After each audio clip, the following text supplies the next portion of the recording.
કરીએ બરાબર છે મિત્રો। લાસ્ટ લેક્ચરની અંદર આપણે ચુંબકીય ડાયપોલ પર લાગતા ટોર્કના સમીકરણ ભણી ગયા। થોડું સમજવાનો પ્રયત્ન કરીએ। બાહ્ય ચુંબકીય ક્ષેત્ર આવી રીતે બતાવેલું હતું, થોડું યાદ કરજો। બાહ્ય ચુંબકીય ક્ષેત્ર દર્શાવેલું હતું, એની અંદર તમે ચુંબકીય ડાયપોલને મૂકી દો, ચુંબકીય ડાયપોલને મૂકી દો તો આની પર શું લાગે તો કે ટોર્ક લાગે। આ ટોર્કના સમીકરણ શું હતા તો કે સદિશ m ક્રોસ સદિશ b। બહુ વિસ્તારથી આને આપણે સમજી ગયા હતા। આની વાત શું છે, આ કોણ છે તો કે ચુંબકીય ડાયપોલ મોમેન્ટ, b કોણ છે તો કે બાહ્ય ચુંબકીય ક્ષેત્ર। એક આ ભણી ગયા આપણે। એની સિવાય મિત્રો યાદ કરો, તમે આ ડાયપોલ પર લાગતા ટોર્કનું સમીકરણ મેળવી લીધું, એની પછી આવર્તકાળનું સમીકરણ મેળવ્યું હતું। આવર્તકાળનું સમીકરણ હતું capital T is equal two 2π√i ના છેદમાં mb। આ પણ આપણે ભણી ગયા હતા। એઝ ઇટ ઇઝ સેમ એ જ રીતે m એટલે કોણ છે તો કે ચુંબકીય ડાયપોલ મોમેન્ટ। અને હજી એક વસ્તુ ભણ્યા હતા કે બાહ્ય ચુંબકીય ક્ષેત્રની અંદર ચુંબકીય ડાયપોલને મૂકેલી હોય તો સ્થિતિ ઊર્જાનું સમીકરણ u is equal two minus સદિશ m ડોટ સદિશ b। આ ભણી ગયા હતા આપણે। આના અગત્યના મુદ્દાઓ કયા હતા થોડું યાદ કરી લેજો। m b sin અહીંયા sin થીટા લખતા હતા આપણે, આને અનુરૂપ અહીંયા લખતા હતા minus m b cos theta, આ આપણે લખતા હતા। પછી આની અંદર મહત્તમ સ્થાયી અવસ્થા, મહત્તમ સ્થાયી અવસ્થા, અસ્થાયી અવસ્થા આવું કંઈક ભણી ગયા હતા। ક્લિયર છે? એ શબ્દ ધ્યાન રાખજો, મહત્તમ સ્થાયી અને અસ્થાયી અવસ્થા આની અંદરની, કેમ કે આને અનુરૂપ હમણાં આપણે દાખલા ગણવાના છે। પહેલા એક થિયરી સમજીએ, પછી આને અનુરૂપ જ આને અનુરૂપ દાખલા ગણવાના છે। કરીએ શરૂઆત? ચાલો બરાબર ધ્યાન આપો। આજનો પહેલો સવાલ ભણીએ મિત્રો। આજે આપણે પહેલો સવાલ ભણવાના છે એ ભણવાના છીએ સોલેનોઇડને કારણે તેની અક્ષ ઉપર ચુંબકીય ક્ષેત્ર। શું શબ્દ લખું છું, શું શબ્દ બોલું છું, સવાલ સમજજો, બરાબર ધ્યાન આપજો, એકદમ ધ્યાનથી સમજજો। વિદ્યુત પ્રવાહ ધારિત સોલેનોઇડને કારણે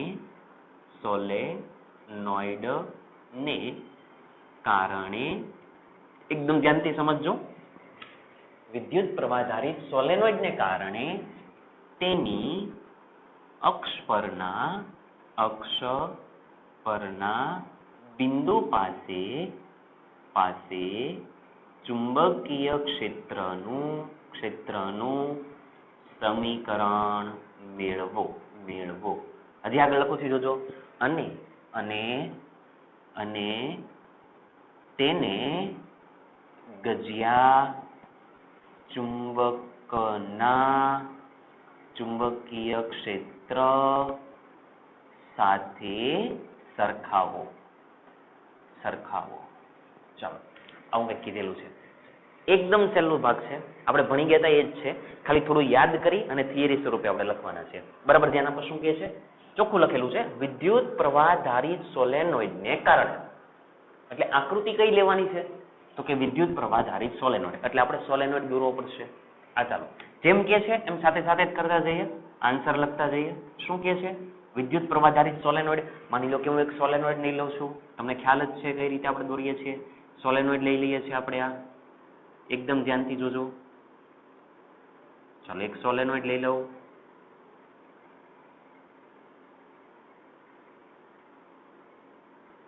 ચાલો ક્લિયર છે? સોલેનોઇડ એટલે ઉપર વાહકતાર હજી વીટી દઉં, ચાલો અહીંયાથી વાહકતાર વીટી દઉં છું, એકદમ ધ્યાનથી સમજજો કે ભાઈ મેં આવી રીતે વાહકતાર વીટી દીધો છે ઉપર, ચાલો આવી રીતે બતાવી દઉં છું। અંદર આટા છે એમ, વાહકતાર વીટેલો એક સોલેનોઇડ લઈ લીધો। માની લો કે સોલેનોઇડના કેન્દ્રથી અહીંયા સુધીનું અંતર એટલે કે સોલેનોઇડની ત્રિજ્યા, સોલેનોઇડની શું કહી દઉં છું ત્રિજ્યા, આપણે જે સોલેનોઇડ લીધો છે એની ત્રિજ્યા માની લો કે a જેટલી છે। આ જે કઈ સોલેનોઇડ છે એની લંબાઈ હું કહી દઉં છું, માની લો કે અહીંયાથી અહીંયા સુધીની લંબાઈ ટ્વાઇસ l જેટલી છે। આ બધી પહેલી અગત્યની પ્રારંભિક માહિતી છે કે આપણે જે સોલેનોઇડ લીધો છે એની લંબાઈ તો કે ટ્વાઇસ l જેટલી છે, એની ત્રિજ્યા તો કે સ્મોલ a જેટલી છે, આવું કહેવા માંગુ છું। આટલું ક્લિયર? હજી થોડા આગળ જઈએ। માની લો કે આ જે સોલેનોઇડ છે એને મેં છે ને યામાક્ષ પદ્ધતિના ઉગમ બિંદુ પર મૂકેલો છે એવી રીતે, એટલે મીન્સ કે સોલેનોઇડનું જે કેન્દ્ર છે, સોલેનોઇડનું કેન્દ્ર, સોલેનોઇડ એટલે આમથી અહીંયા વચ્ચેનો ભાગ કેન્દ્ર છે, એ યામાક્ષ પદ્ધતિના ઉગમ બિંદુ પર છે, એટલે આવી રીતે જોજો, હું દોરીશ એટલે સમજાશે। જો આવી રીતે શું કહેવા માંગુ છું તમને ખ્યાલ આવી ગયો છે। આ જો આ સોલેનોઇડનું કેન્દ્ર એ આ યામાક્ષ પદ્ધતિ છે એના કેન્દ્ર પર છે એમ। ક્લિયર? એટલે આને ધ્યાનમાં રાખજો, આ રીતે મેં દોરેલું છે. એવું તમે એવું સમજી શકો કે આ x અક્ષ છે અને આ y અક્ષ છે. ક્લિયર? હવે થોડા આગળ જઈએ. આ છે એને મિત્રો શું કહેવાય? તો કે સોલેનોઇડની અક્ષ. તો હું સોલેનોઇડની અક્ષ હું અહીંયા બતાવી દઉં છું. ચાલો હવે અંદર શું વાત છે ને સાંભળજો. એક બીજી વસ્તુ કે અંદરથી માની લો કે I જેટલો પ્રવાહ પસાર થાય છે. આપણે કહી દઈએ કે I જેટલો પ્રવાહ પસાર થાય છે. ઓકે, ચાલો હવે સમજો શું કે છે. વિદ્યુત પ્રવાહધારિત સોલેનોઇડને કારણે તેની અક્ષ પરના બિંદુ પાસે, એટલે એની અક્ષ પરનું કોઈ એક બિંદુ લેવું પડશે. માની લો કે એની અક્ષ પરનું બિંદુ, અક્ષ પરનું બિંદુ માની લો કે અહીંયા કોઈ P બિંદુ લઈ લઉં છું, અહીંયા P બિંદુ લઈ લઉં છું. અક્ષ પરના કોઈ બિંદુ પાસે ચુંબકીય ક્ષેત્રનું સમીકરણ મેળવો. આ બિંદુ પાસે શું શોધવાનું? તો કે ચુંબકીય ક્ષેત્ર. કોને કારણે? તો કે સોલેનોઇડને કારણે. પહેલી વાત એ કે તમને એ સમજ પડવી પડે કે P બિંદુ પાસે ચુંબકીય ક્ષેત્ર છે કે નથી. જલ્દી P બિંદુ પાસે ચુંબકીય ક્ષેત્ર મળે કે ન મળે પહેલા તો એ ખબર પડવી પડે. મળે કઈ રીતે મિત્રો? આમાંથી પ્રવાહ પસાર થાય છે આવી રીતે. તો જો તમે પ્રવાહની દિશામાં આંગળી ગોઠવી નાખો તો આ બાજુ N ધ્રુવ હશે, અહીંયા N ધ્રુવને અનુરૂપ હશે, અહીંયા S ધ્રુવને અનુરૂપ હશે. તો ચુંબકીય ક્ષેત્ર રેખાઓ N થી S આવી રીતે જતી હોય તો એનો મતલબ જો અહીંયા P બિંદુ પાસે આવે જ છે. એટલે જ આપણે આ સોલેનોઇડને કારણે બિંદુ P પાસે ચુંબકીય ક્ષેત્ર શોધવું છે. મળે છે તો કેટલું છે, કેટલું છે એટલે આપણે કિંમત શોધી છે. એટલે આ P બિંદુ પાસે આપણે ચુંબકીય ક્ષેત્ર શોધીએ છીએ. ક્લિયર છે? પાક્કું? હવે એક કામ કરીએ, બરાબર ધ્યાન આપો. માની લો કે આપણે આ P બિંદુ પાસે ચુંબકીય ક્ષેત્ર શોધવું છે તો હું એવું કહી દઉં કે સોલેનોઇડના કેન્દ્રથી અહીંયાથી બિંદુ P પાસે આપણે ચુંબકીય ક્ષેત્ર શોધવું છે.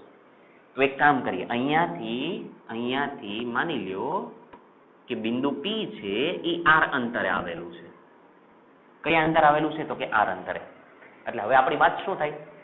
અહીં ટ્વાઇસેલ લંબાઈના સોલેનોઇડને કારણે તેના કેન્દ્રથી r અંતરે આવેલા બિંદુ P પાસે ચુંબકીય ક્ષેત્ર મેળવવું છે.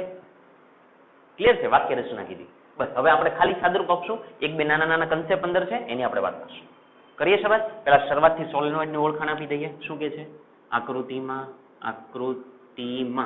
કેટલી ત્રિજ્યાનો? તો કે a ત્રિજ્યાના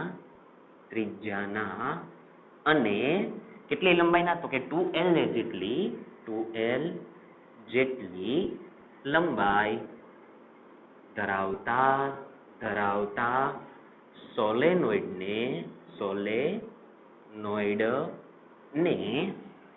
દર્શાવવામાં આવેલ છે.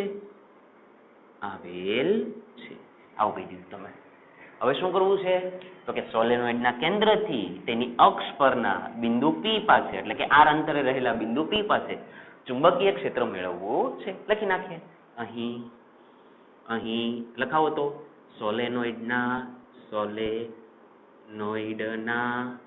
કેન્દ્રથી r અંતરે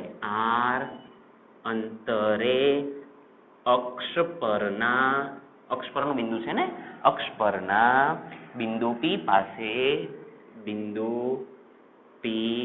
પાસે શું શોધવું છે આપણે? ચુંબકીય ક્ષેત્ર. બિંદુ P પાસે ચુંબકીય ક્ષેત્ર મેળવવું છે. આ આપણું કામ છે. જેમ રકમમાં કીધેલું છે, ચુંબકીય ક્ષેત્રનું સમીકરણ મેળવો. જો ચોખ્ખું ક્લિયર લખેલું છે એટલે આપણે આ બધું કરીએ છીએ. ક્લિયર? હવે મારી વાત સમજો આરામથી. મિત્રો આપણે આ ખાસ સોલેનોઇડને કારણે બિંદુ P પાસે ચુંબકીય ક્ષેત્ર મેળવવું છે તો હું શું કરું? એકદમ ધ્યાનથી સમજો. આખાને કારણે મેળવવું છે તો હું એક સૂક્ષ્મ રિંગને કારણે કહી દઉં. સૂક્ષ્મ રિંગને કારણે એટલે કઈ રીતે? પહેલા અહીંયા સાઈડ પર સમજી લો કે જેથી તમને વ્યવસ્થિત સમજ પડે. માની લો કે આ સોલેનોઇડ છે. એકદમ ધ્યાનથી સમજજો. આ સોલેનોઇડ છે. જે દોરેલી છે એ જ આકૃતિ છે. આ અંદરથી આવી રીતે આટા છે. અહીંયા કોઈ બિંદુ P છે.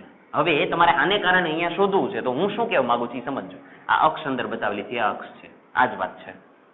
હવે હું શું કહું છું કે મારે આખાને કારણે શોધવા છે ને તો હું એક લઈ લઉં, પાતળી રિંગ લઈ લઉં, લૂપ લઈ લઉં. જોજો સમજો આટલી. હવે પાતળી લૂપ એટલે શું ખબર મિત્રો? જોજો સમજો, એકદમ ધ્યાનથી આપો.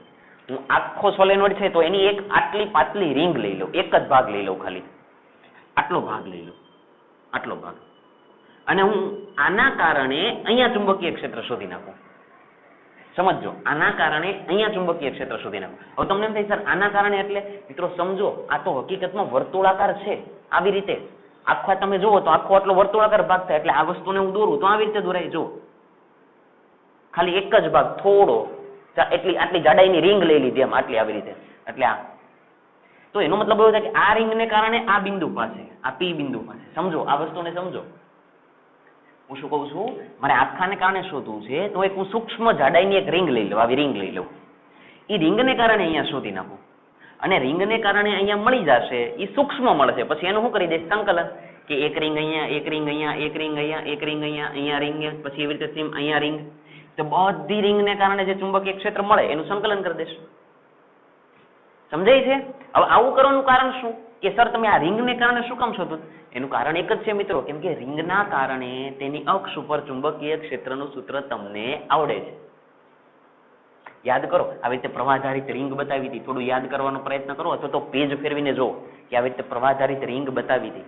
તો આના કારણે એની અક્ષ પરના બિંદુ પાસે ચુંબકીય ક્ષેત્રનું સમીકરણ શું હતું યાદ કરો તો E = μ0 NI A² છેદમાં યાદ કરો જલ્દી 2a² + x² 3/2 આવું કંઈક સમીકરણ હતું મિત્રો આ સમીકરણ તમને યાદ હોવું જોઈએ જો નથી યાદ તો પેજ ફેરવીને જોજો આ સમીકરણ આપણે ભણી ગયા છે આ ચુંબકીય ક્ષેત્ર કોના કારણે તો કે આ રિંગને કારણે તેની અક્ષ ઉપરનો આ કોઈ બિંદુ P છે તો એની પાસે ચુંબકીય ક્ષેત્રનું સમીકરણ સમજાય છે હવે આનો મતલબ શું થયો બરાબર ધ્યાન આપજો અહીંયા n એટલે કોણ તો કે આ રિંગની અંદર જેટલા પણ આંટા છે એ બધા આંટાની સંખ્યા I એટલે એમાંથી જે કંઈ પણ પ્રવાહ પસાર થાય છે માની લો કે I પ્રવાહ પસાર થાય તો I A એટલે યાદ કરો તો કે આ રિંગની ત્રિજ્યા અહીંયાથી અહીંયા સુધીની ત્રિજ્યા એટલે આ રિંગની ત્રિજ્યા A એટલે ત્રિજ્યા x મિત્રો x શું હતા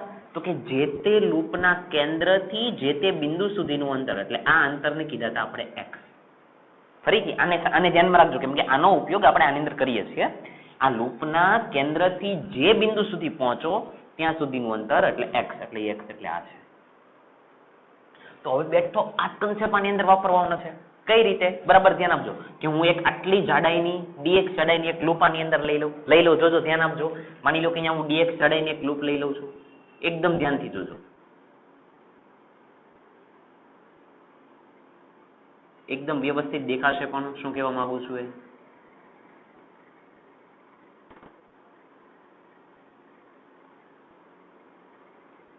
ચાલો આ dx જાડાઈની માની લો કે મેં લૂપ લઈ લીધી જે હું આ લૂપની વાત કરું છું આખી આ વર્તુળાકાર છે એ વર્તુળાકાર લૂપ લઈ લીધી કેટલી જાડાઈની તો કે dx જાડાઈની ધ્યાન રાખજો શું લખવું જોઈએ dx જાડાઈની કેમ કે એની પાસે કંઈક જાડાઈ તો હશે જ ને આની કંઈક થિકનેસ તો હશે ને એટલે જાડાઈ લઈ લીધી માની લો કે આ dx જાડાઈની લૂપ છે એ અહીંયા કેન્દ્રથી સમજો કેન્દ્રથી x અંતરે છે શું કીધું આ સોલેનોઇડના કેન્દ્રથી આ dx જાડાઈની લૂપ કેટલા અંતરે છે તો કે dx કેટલા અંતરે છે તો કે x અંતરે છે હવે શું કરશો તો કે આના કારણે આ લૂપને કારણે આ P બિંદુ પાસે ચુંબકીય ક્ષેત્ર શોધી નાખશો કોના કારણે આ લૂપને કારણે અને એક વસ્તુ સમજો કેવી છે તો કે સૂક્ષ્મ જાડાઈની છે તો એનો મતલબ બિંદુ P પાસે ચુંબકીય ક્ષેત્ર મળે એ પણ કેવું મળે તો કે સૂક્ષ્મ એટલે આપણે આ લૂપને કારણે બિંદુ P પાસે ચુંબકીય ક્ષેત્ર શોધી નાખશું એ મળશે સૂક્ષ્મ અને આપણે તો કેવું જોતું તો આખા સોલેનોઇડને કારણે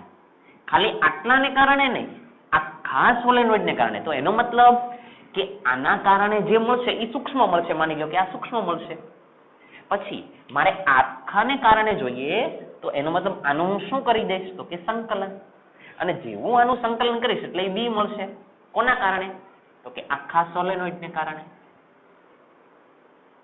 સમજાય છે એટલે આ કન્સેપ્ટનો ઉપયોગ આપણે આની અંદર કરીએ છીએ એટલે હવે આની અંદર જે આપણે કર્યું છે એને પહેલા બતાવી દો આને હું સાફ કરી નાખું છું આપણે મિત્રો સમીકરણની જરૂર છે એટલે હું સમીકરણને એમને રહેવા દઉં કેમ કે સમીકરણ આપણે 1 થી 2 વખત તમને યાદ રહેવું જોઈએ અને આનો આપણે ઉપયોગ આની અંદર કરવો છે એટલે આને હું રહેવા દઉં છું ચાલો અહીંયા આવી જાજો આપણે અહીંયા શું કીધું તો કે સોલેનોઇડના કેન્દ્રથી x અંતરે dx જાડાઈની લૂપને કારણે કયા બિંદુ પાસે તો કે બિંદુ P પાસે શું શોધવું છે ચુંબકીય ક્ષેત્ર તો હવે ધ્યાન આપજો મિત્રો એકદમ સમજજો જો આ લૂપ છે તો માની લો કે લૂપના અહીંયાથી અહીંયા સુધીનું અંતર તમને ખબર હોવી જોઈએ ને કેમ કે અહીંયા સમજો આ x હતા એ શું હતા તો કે આ જે તે લૂપ હતી એના કેન્દ્રથી અહીંયા સુધીનું અંતર તો જો આ લૂપ જ છે તો લૂપના અહીંયાથી અહીંયા સુધીનું અંતર કેટલું થાય આમાં દેખાય જ છે જો આખું કેટલું r, એમાંથી તમે x બાદ કરી નાખો તો આટલું વધે, સમજો, આખા r એમાં તમે x બાદ કરી નાખો તો આટલું જ વધે. જો તો એનો મતલબ આ અંતર કેટલું છે, r - x. એનો મતલબ શું થયો, આપણને જ્યાં x દેખાય છે ને ત્યાં આપણે x ની જગ્યાએ શું લખશું, r - x, કેમ કે આપણે જે પ્રમાણે ધારણા કરી છે એ પ્રમાણે આપણે આ આવે છે એટલે આપણે આ લખાશું. સમજાય છે? ચાલો હવે લખીએ, આનું લખાણ લખીએ વ્યવસ્થિત. હવે કેટલા, તો કે સોલેનોઇડના કેન્દ્રથી x અંતરે આવેલ dx જાડાઈની લૂપને કારણે તેનાથી r - x અંતરે આવેલ બિંદુ P પાસે સૂક્ષ્મ ચુંબકીય ક્ષેત્ર નીચે મુજબ લખી શકાય છે. લખીએ. હવે સોલેનોઇડના ચાલો કેન્દ્રથી કેટલા અંતરે, તો કે x અંતરે આવેલ કેટલી જાડાઈની, તો કે dx જાડાઈની લૂપના કારણે, હવે આ લૂપને કારણે કેટલા અંતરે, તો કે r - x અંતરે આવેલ લૂપના કારણે r - x અંતરે આવેલ અક્ષ પરનું બિંદુ P, અક્ષ પરના બિંદુ P પાસે કેવું ચુંબકીય ક્ષેત્ર, આ સૂક્ષ્મ રિંગ છે તો સૂક્ષ્મ ચુંબકીય ક્ષેત્ર, આવેલા અક્ષ પરના બિંદુ P પાસે સૂક્ષ્મ ચુંબકીય ક્ષેત્ર નીચે મુજબ લખી શકાય છે. આવું કહેવા માંગુ છું.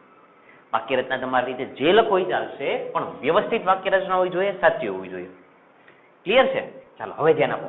કેવું ચુંબકીય ક્ષેત્ર, તો કે સૂક્ષ્મ. મિત્રો હવે સમજો આપણે સૂક્ષ્મ કઈ રીતે લખીએ. સૂક્ષ્મ ચોખ્ખું બતાવે છે સૂક્ષ્મ ચુંબકીય ક્ષેત્ર એટલે એનો મતલબ dB, એટલે એનો મતલબ એવો થયો કે જ્યાં B છે ત્યાં આપણા dB છે. હવે આની સાથે કમ્પેરિઝન કરતા જાઓ અને લખતા જાઓ. ચાલો μ0, તો કે μ0 તો એમ નામ જ રહેશે. n એટલે આટાની સંખ્યા. હવે સમજો, n એટલે આટાની સંખ્યા ક્યાં, તો કે આ લૂપની અંદર, આટલી લૂપની અંદર કેટલા આટા છે એ સમજવાનું છે, આખાની અંદર નહીં, કેમ કે અત્યારે તો હું dx ની વાત કરું છું, એટલે એનો મતલબ કે આટલાની અંદર કેટલા આટા છે એ આપણે શોધવા પડશે. તો અત્યારે હું આ n ને અહીંયા એમ નામ જ રહેવા દઉં, અને પછીના પદની અંદર હું n ને શોધી નાખીશ. ચાલો પછી અહીંયા i એટલે i અંદરથી જે પ્રવાહ પસાર થયો હોય, અને a સ્ક્વેર એટલે મીન્સ કે ત્રિજ્યાનો વર્ગ, આ જે ત્રિજ્યા હતી એનો વર્ગ. ચાલો છેદમાં આવી જાઓ. ચાલો આ પદને લખાવો તો અહીંયા લખીએ 2 બ્રેકેટમાં a સ્ક્વેર, એ તો બેઠા જ રહેશે, પ્લસ. હવે ચાલો મને જવાબ આપો, આ x ની જગ્યાએ શું લખાય, તો કે આપણી માટે આ લૂપ થી અહીંયા સુધીનું અંતર તો r - x છે, એનો મતલબ તમારે અહીંયા લખવો પડશે r - x whole square raise to 3/2. જો આમાં ભૂલ ન થવી જોઈએ, આ કહેવા માંગુ છું. સમજાય છે? ચાલો હવે આપણું નવું કામ ચાલુ કરીએ. આ n, કે ભાઈ આ n શું છે, એકદમ ધ્યાન આપજો. હું એક જ પદની અંદર સમજાવી દઉં. જોજો આવું કહી શકાય. લખો જોજો. ધારો કે એકમ લંબાઈમાં આટાની સંખ્યા n છે. મેં શું કીધું, એકમ લંબાઈ, થોડીક સૂક્ષ્મ લંબાઈ લીધી, એકમ લંબાઈ, એની અંદર આટાની સંખ્યા કેટલી કહી દીધી, n કહી દીધી. તો આપણી પાસે કેટલી જાડાઈ છે, જુઓ તો કેટલી જાડાઈ છે, તો કે dx જેટલી. તો અહીંયા શું લખાય, dx જાડાઈ કહી દો તો dx જેટલી સૂક્ષ્મ લંબાઈ કહી દો. તો શું લખાય, એકમ લંબાઈમાં આટાની n કીધી, તો અહીંયા dx લંબાઈમાં આટાની સંખ્યા કેટલી, dx લંબાઈમાં, એટલે એનો મતલબ આટલા ભાગની અંદર કેટલા આટા છે એ ખબર પડી ગઈ. કેટલા થાય, તો કે આ અહીંયા જતા રહેશે એટલે n dx. તો શું કહેવાય, n dx is equal to આટાની સંખ્યા. એનો મતલબ એવો થયો કે આટલી જાડાઈની અંદર આટલા આટા હશે, અને આટલા આટા એટલે આ ટૂંકમાં અહીંયા n ન લખાય, પણ શું લખાશે, n dx. ક્લિયર? ચાલો લખીએ. તો અહીંયા આવું લખાશે, તો કે dB is equal to μ0, n નહીં પણ શું લખાય, n dx. તમે જો સમજેલા પણ છો. ઓકે, પછી અહીંયા લખો i, પછી લખો a સ્ક્વેર છેદમાં આવી જાઓ. ચાલો છેદમાં શું છે તો કે 2 બ્રેકેટમાં a square plus r minus x whole square raise to 3/2. આવું કહેવામાં છે. ક્લિયર છે મિત્રો? હવે થોડા આગળ જઈએ, બરાબર ધ્યાન આપજો, એકદમ સમજજો. હું થોડી આની વાત કરું, આની અંદર સમજો. આ કોણ છે તો કે r છે. ઓકે, આની અંદર r અહીંયા છે, જોજો. ઓકે, આ કોણ છે તો કે x છે, એટલે x છે એ આટલા છે. હવે તમે સમજો, r છે એ ઘણા મોટા છે. જુઓ કોની કમ્પેરિઝનમાં? x ની કમ્પેરિઝનમાં. x નાના છે, જુઓ x એકદમ નાના છે. કોની કમ્પેરિઝનમાં? r. એનો મતલબ r મોટા છે, x નાના છે. શું ખબર પડી આકૃતિ પરથી? શું ખબર પડી તો કે r મોટા છે, એની કમ્પેરિઝનમાં x નાના છે. તો હું શું કરીશ? x ને અવગણી નાખીશ. અવગણી નાખીશ એટલે એનો મતલબ x ને હું કાઢી જ નાખીશ, કેમ કે આ નાના છે તો નાના છે એટલે એનો મતલબ સૂક્ષ્મ છે, એટલે એની કિંમત હું 0 કહી દઉં. આ કન્ડિશન પરથી સમજાય છે? ચાલો આ વસ્તુ આનો અંદર ઉપયોગ કરો તો કે અહીંયા db ઇઝ ઇક્વલ ટુ, ચાલો જાઓ આગળ, તો કે μ0 પછી n પછી dx, સમજતા જજો, n પછી dx પછી i પછી a સ્ક્વેર, છેદમાં આવી જાઓ. ચાલો અહીંયા 2 બ્રેકેટમાં આવો a સ્ક્વેર પ્લસ કૌંસની અંદર આ r બેઠા, x ને આપણે અવગણ્યા એટલે એ નીકળી ગયા, એનો સ્ક્વેર આખાની 3/2. આવું કહેવામાં આવે છે. સમજાય છે? ચલો થોડા આગળ જઈએ. હવે પાછા આની અંદર ધ્યાન આપો, એકદમ સમજજો. જોજો આ કોણ છે તો કે r એટલે આ છે. ઓકે, આ કોણ છે? a એટલે ત્રિજ્યા છે. તો જો આ બેમાં જો તમે કમ્પેરિઝન કરો તો r મોટા છે ને a નાના છે. આની કમ્પેરિઝનમાં તો નાના છે ને, તો ફરીથી આ r ની કમ્પેરિઝનમાં હું a ને અવગણી નાખીશ. એટલે પાછી આની અંદર પાછી શરતનો ઉપયોગ કરીશ. શું તો કે ભાઈ અહીંયા r મોટા છે, a નાના છે, તો એને હું અવગણી નાખું, એટલે આ એને હું અવગણી નાખું છું, એટલે એને અવગણ્યા એટલે એની જગ્યાએ 0. જાઓ પાછા આગળ તો પદ શું બને? અહીંયા લખી દઉં તો કે db ઇઝ ઇક્વલ ટુ, સમજો, μ0 n dx, μ0 પછી n પછી dx. ચાલો i a સ્ક્વેર, નીચે આવી જાઓ. ચાલો નીચે શું થશે તો કે 2 બેઠા, સમજો બરાબર. આ તો નીકળી ગયા એટલે પ્લસ, એટલે એનો કોઈ મતલબ નથી. r સ્ક્વેર એની કેટલી ઘાત તો કે 3/2. આવું કેમ માંગુ છું? સમજાય છે? એટલે આપણે બે કન્ડિશનનો ઉપયોગ કર્યો છે, મૂકવાની જરૂર નથી. તમને દેખાશે કે ભાઈ r મોટા છે, x નાના છે, તો મેં x ને અવગણી નાખ્યા. પછી પાછું સમીકરણ આવ્યું તો એમાં r મોટા છે, a નાના છે, તો અહીંયાથી મેં a ને અવગણી નાખ્યા. એટલે ફાઇનલી તમને આવું સમીકરણ મળ્યું. હવે આ સમીકરણનો ખાલી એક પદ તમે લખો તો આવી રીતે ન લખાય. તો કે db ઇઝ ઇક્વલ ટુ, જોજો, તો કે μ0 n dx i a square. થોડું સમજજો. ચાલો 2 કેન્સલ એટલે r ક્યુબ. આવું સમીકરણ આવે. હવે તો ખાલી સાદુરૂપ આપવાનું છે. સમજો શું તો કે આ db એટલે શું હતું તો કે આના કારણે સૂક્ષ્મ ચુંબકીય ક્ષેત્ર અહીંયા. મારે તો કેવું શોધવું છે? સંપૂર્ણ એટલે કોને કારણે તો કે સોલેનોઇડ ને કારણે. તો સમીકરણનું શું લેવું પડે તો કે સંકલન. ક્લિયર? એટલે ઇન શોર્ટ હવે સમગ્ર સોલેનોઇડ માટે ઉપરોક્ત સમીકરણનું શું લેવું પડે તો કે સંકલન. બસ હવે સંકલન લઈએ.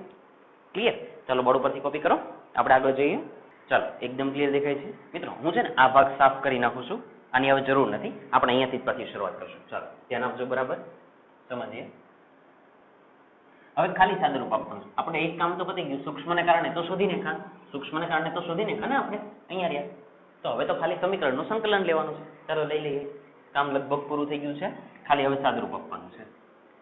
ચાલો ધ્યાન આપજો. ઓકે, ચાલો સમજીએ. અહીંયાથી જ આગળ જઈએ. હવે કોના કારણે તો કે હવે સમગ્ર સોલેનોઇડ માટે ચુંબકીય ક્ષેત્ર. તેથી સમગ્ર સોલેનોઇડ માટે ચુંબકીય ક્ષેત્ર. સમગ્ર સોલેનોઇડ માટે ચુંબકીય ક્ષેત્ર શોધવું હોય તો સમીકરણનું શું પડે એટલે તો કે સંકલન લઈ લો. તો કે સંકલન db ઇઝ ઇક્વલ ટુ, અહીંયા પણ સંકલન લઈ લો તો કે સંકલન આખું પદ બેઠું μ0 n dx i A square છેદમાં 2r³ બોલાવું લખાય. ઇન્ટિગ્રેશન ડીબી સૂક્ષ્મ ચુંબકીય ક્ષેત્રનું સંકલન એટલે સંપૂર્ણ એટલે આખાને કારણે તો ડીબી ની જગ્યાએ શું થઈ જાય તો કે બી. એટલે આખોના કારણે તો કે સોલેનોઇડને કારણે. જો આપણો જવાબ આવી ગયો. આપણે ખાલી હવે આનો જ સાદુરૂપ આપવાનું છે એટલે આનો જવાબ આવી ગયો. પણ મિત્રો સમજો, સંકલન છે તો કોના કારણે તો કે આખા સોલેનોઇડને કારણે. આને કારણે તો આપણે અહીંયા લિમિટ લખવી પડશે. કઈ રીતે લખશું બરાબર સમજો. જો સોલેનોઇડ ચાલુ અહીંયાથી થાય છે અને પૂરો અહીંયા થાય છે. જ્યાં ચાલુ થાય ત્યાંની લંબાઈને 0 આપું તો અહીંયાથી અહીંયા સુધી પહોંચો ત્યાં સુધી કેટલી લંબાઈ આવી ગઈ 2l. કેમ કે સોલેનોઇડની લંબાઈ કેટલી છે 2l. તો શરૂઆત ક્યાંથી થઈ તો કે 0 થી. ક્યાં પૂરા થયા તો કે 2l. એટલે સંકલન ક્યાંથી ક્યાં સુધીનું કહેવાય તો કે 0 થી 2l. આવું સમજાવું છું.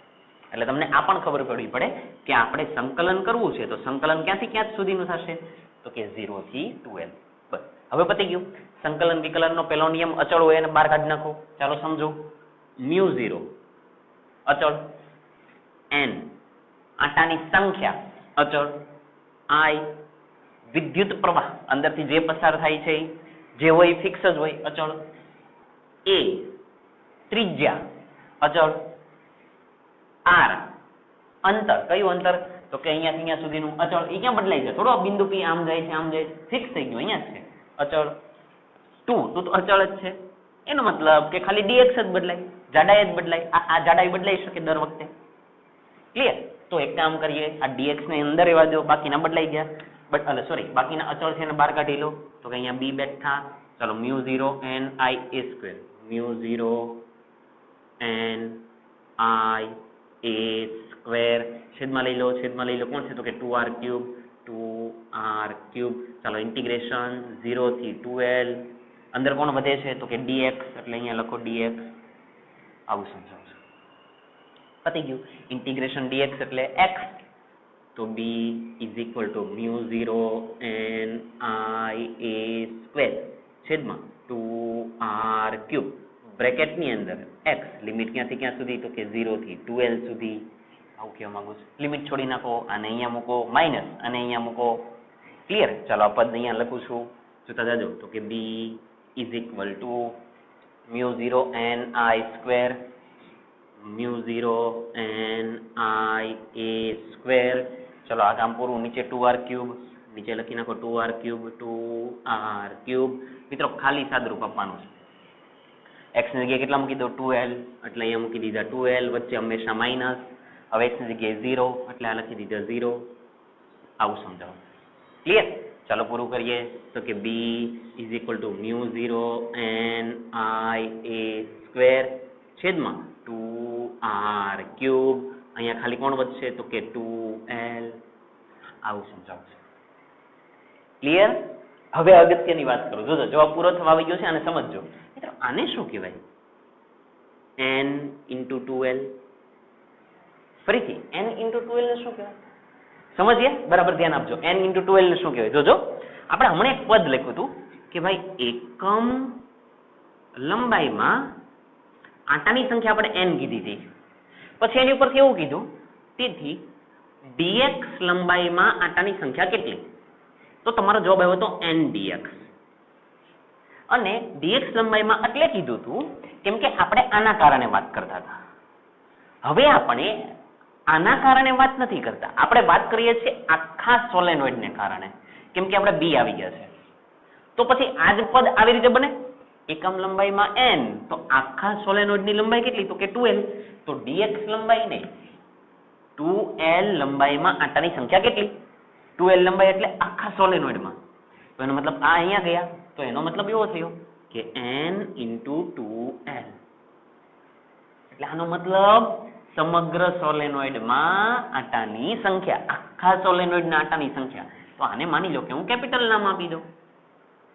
એટલે in short n into 2l એટલે શું છે? આટાની સંખ્યા. કઈ જગ્યાએ? સમગ્ર સોલેનોઇડમાં. ક્લિયર? તો લખીએ. તેથી અહીં n into 2l is equal to capital N is equal to સમગ્ર સોલેનોઇડ માં આટાની સંખ્યા, આવું કહેવાનું છે. ક્લિયર છે? આ પદ સમજો. એકમ લંબાઈમાં n થયા તો આખી 2l લંબાઈમાં કેટલા? તો કે 2l into n. સમજાય છે? ચાલો આ લખેલું રાખજો. એક કામ કરજો, જ્યારે આ પદ લખો ત્યારે એની પછી આ પદ લખી દેજો, જેથી તમને ખ્યાલ આવે. ક્લિયર? ચાલો આગળ જઈએ છે. બરાબર ધ્યાન આપો. ઓકે, આને હું સાફ કરી નાખું. ઓકે, ચાલો આ પદ અહીંયા લખો. ઓકે, શું લખાશે? b ઇઝ ઇક્વલ ટુ, ચાલો લખાવો, μ0 એટલે μ0 સમજતા જજો, n into 2l એટલે એને કહેવાય કેપિટલ N એટલે કેપિટલ N, પછી i a સ્ક્વેર એટલે i a સ્ક્વેર, છેદમાં આવી જાઓ. છેદમાં કોણ છે? તો કે 2r ક્યુબ.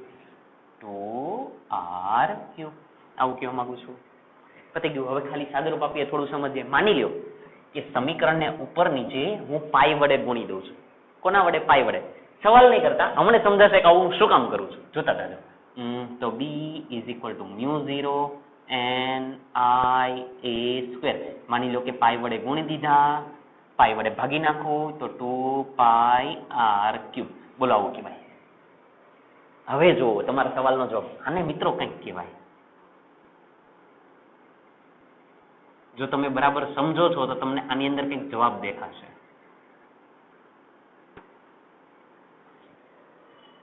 બતાવું શું લખેલું છે? આ લગભગ મેગ્નેટિક મોમેન્ટ છે મિત્રો. મેગ્નેટિક મોમેન્ટ યાદ કરો તો. Magnetic moment m is equal two, ચાલો આ સમજો તો, m ઇઝ ઇક્વલ ટુ, યાદ કરો આપણે i ઇન્ટુ a આવું કંઈક લખતા હતા. યાદ છે? m is equal two i into a. અહીંયા રહ્યા i. a એટલે ક્ષેત્રફળ. ક્ષેત્રફળ એટલે અહીંયા આપણે જો પાઈ r સ્ક્વેર, i એટલે પાઈ r સ્ક્વેર ને r એટલે ત્રિજ્યા, આપણે અહીંયા a લખવા પડે તો a સ્ક્વેર. આ મેગ્નેટિક મોમેન્ટ છે મિત્રો. કોણ છે? Magnetic moment. આ m ની વાત થાય છે. સમજાય છે? અને બીજી વસ્તુ, આની અંદર આટાની પણ વાત કરેલી છે. સમજાય? આટાની વાત કરીએ તો અહીંયા મારે n લખવા પડે ને, તો એ n તો અહીંયા છે. એનો મતલબ આ આખું એક પદ છે. આ આખું એક પદ છે જો. અને આખા પદની જગ્યાએ શું લખાય? તો કે કેપિટલ M. સમજ પડે છે? એકદમ સમજવા જેવી વાત. In short, n i pi a square, n i pi a square એની જગ્યાએ લખાય કેપિટલ M. લખી દો. ચાલો તો શું થાય? તો કે b is equal to μ0 capital M છેદમાં 2 પાઈ r ક્યુબ. આવું કહેવા માંગુ છું. હજી એક કામ કરું. માની લો કે સમીકરણને હું 2 વડે ગુણી નાખું છું અને 2 વડે ભાગી નાખું છું. કેમ કે 2 કેન્સલ થયા એટલે પદ તો એનું જ આવશે. ચાલો પાછું આવું કંઈક કરીએ. હવે સમજો, જોજો મજા આવશે. b ઇઝ ઇક્વલ ટુ, જોજો આવું લખાય, 2 μ0 m. બોલો આવું લખાય? ચાલો છેદમાં આવી જાઓ. 2 2 4 એટલે આવું લખાય 4 પાઈ r ક્યુબ. બોલો આવું પણ લખાય. જો તમે આને ઓળખી શકો તો આને સમજવાનો પ્રયત્ન કરો. મિત્રો આને શું કહેવાય?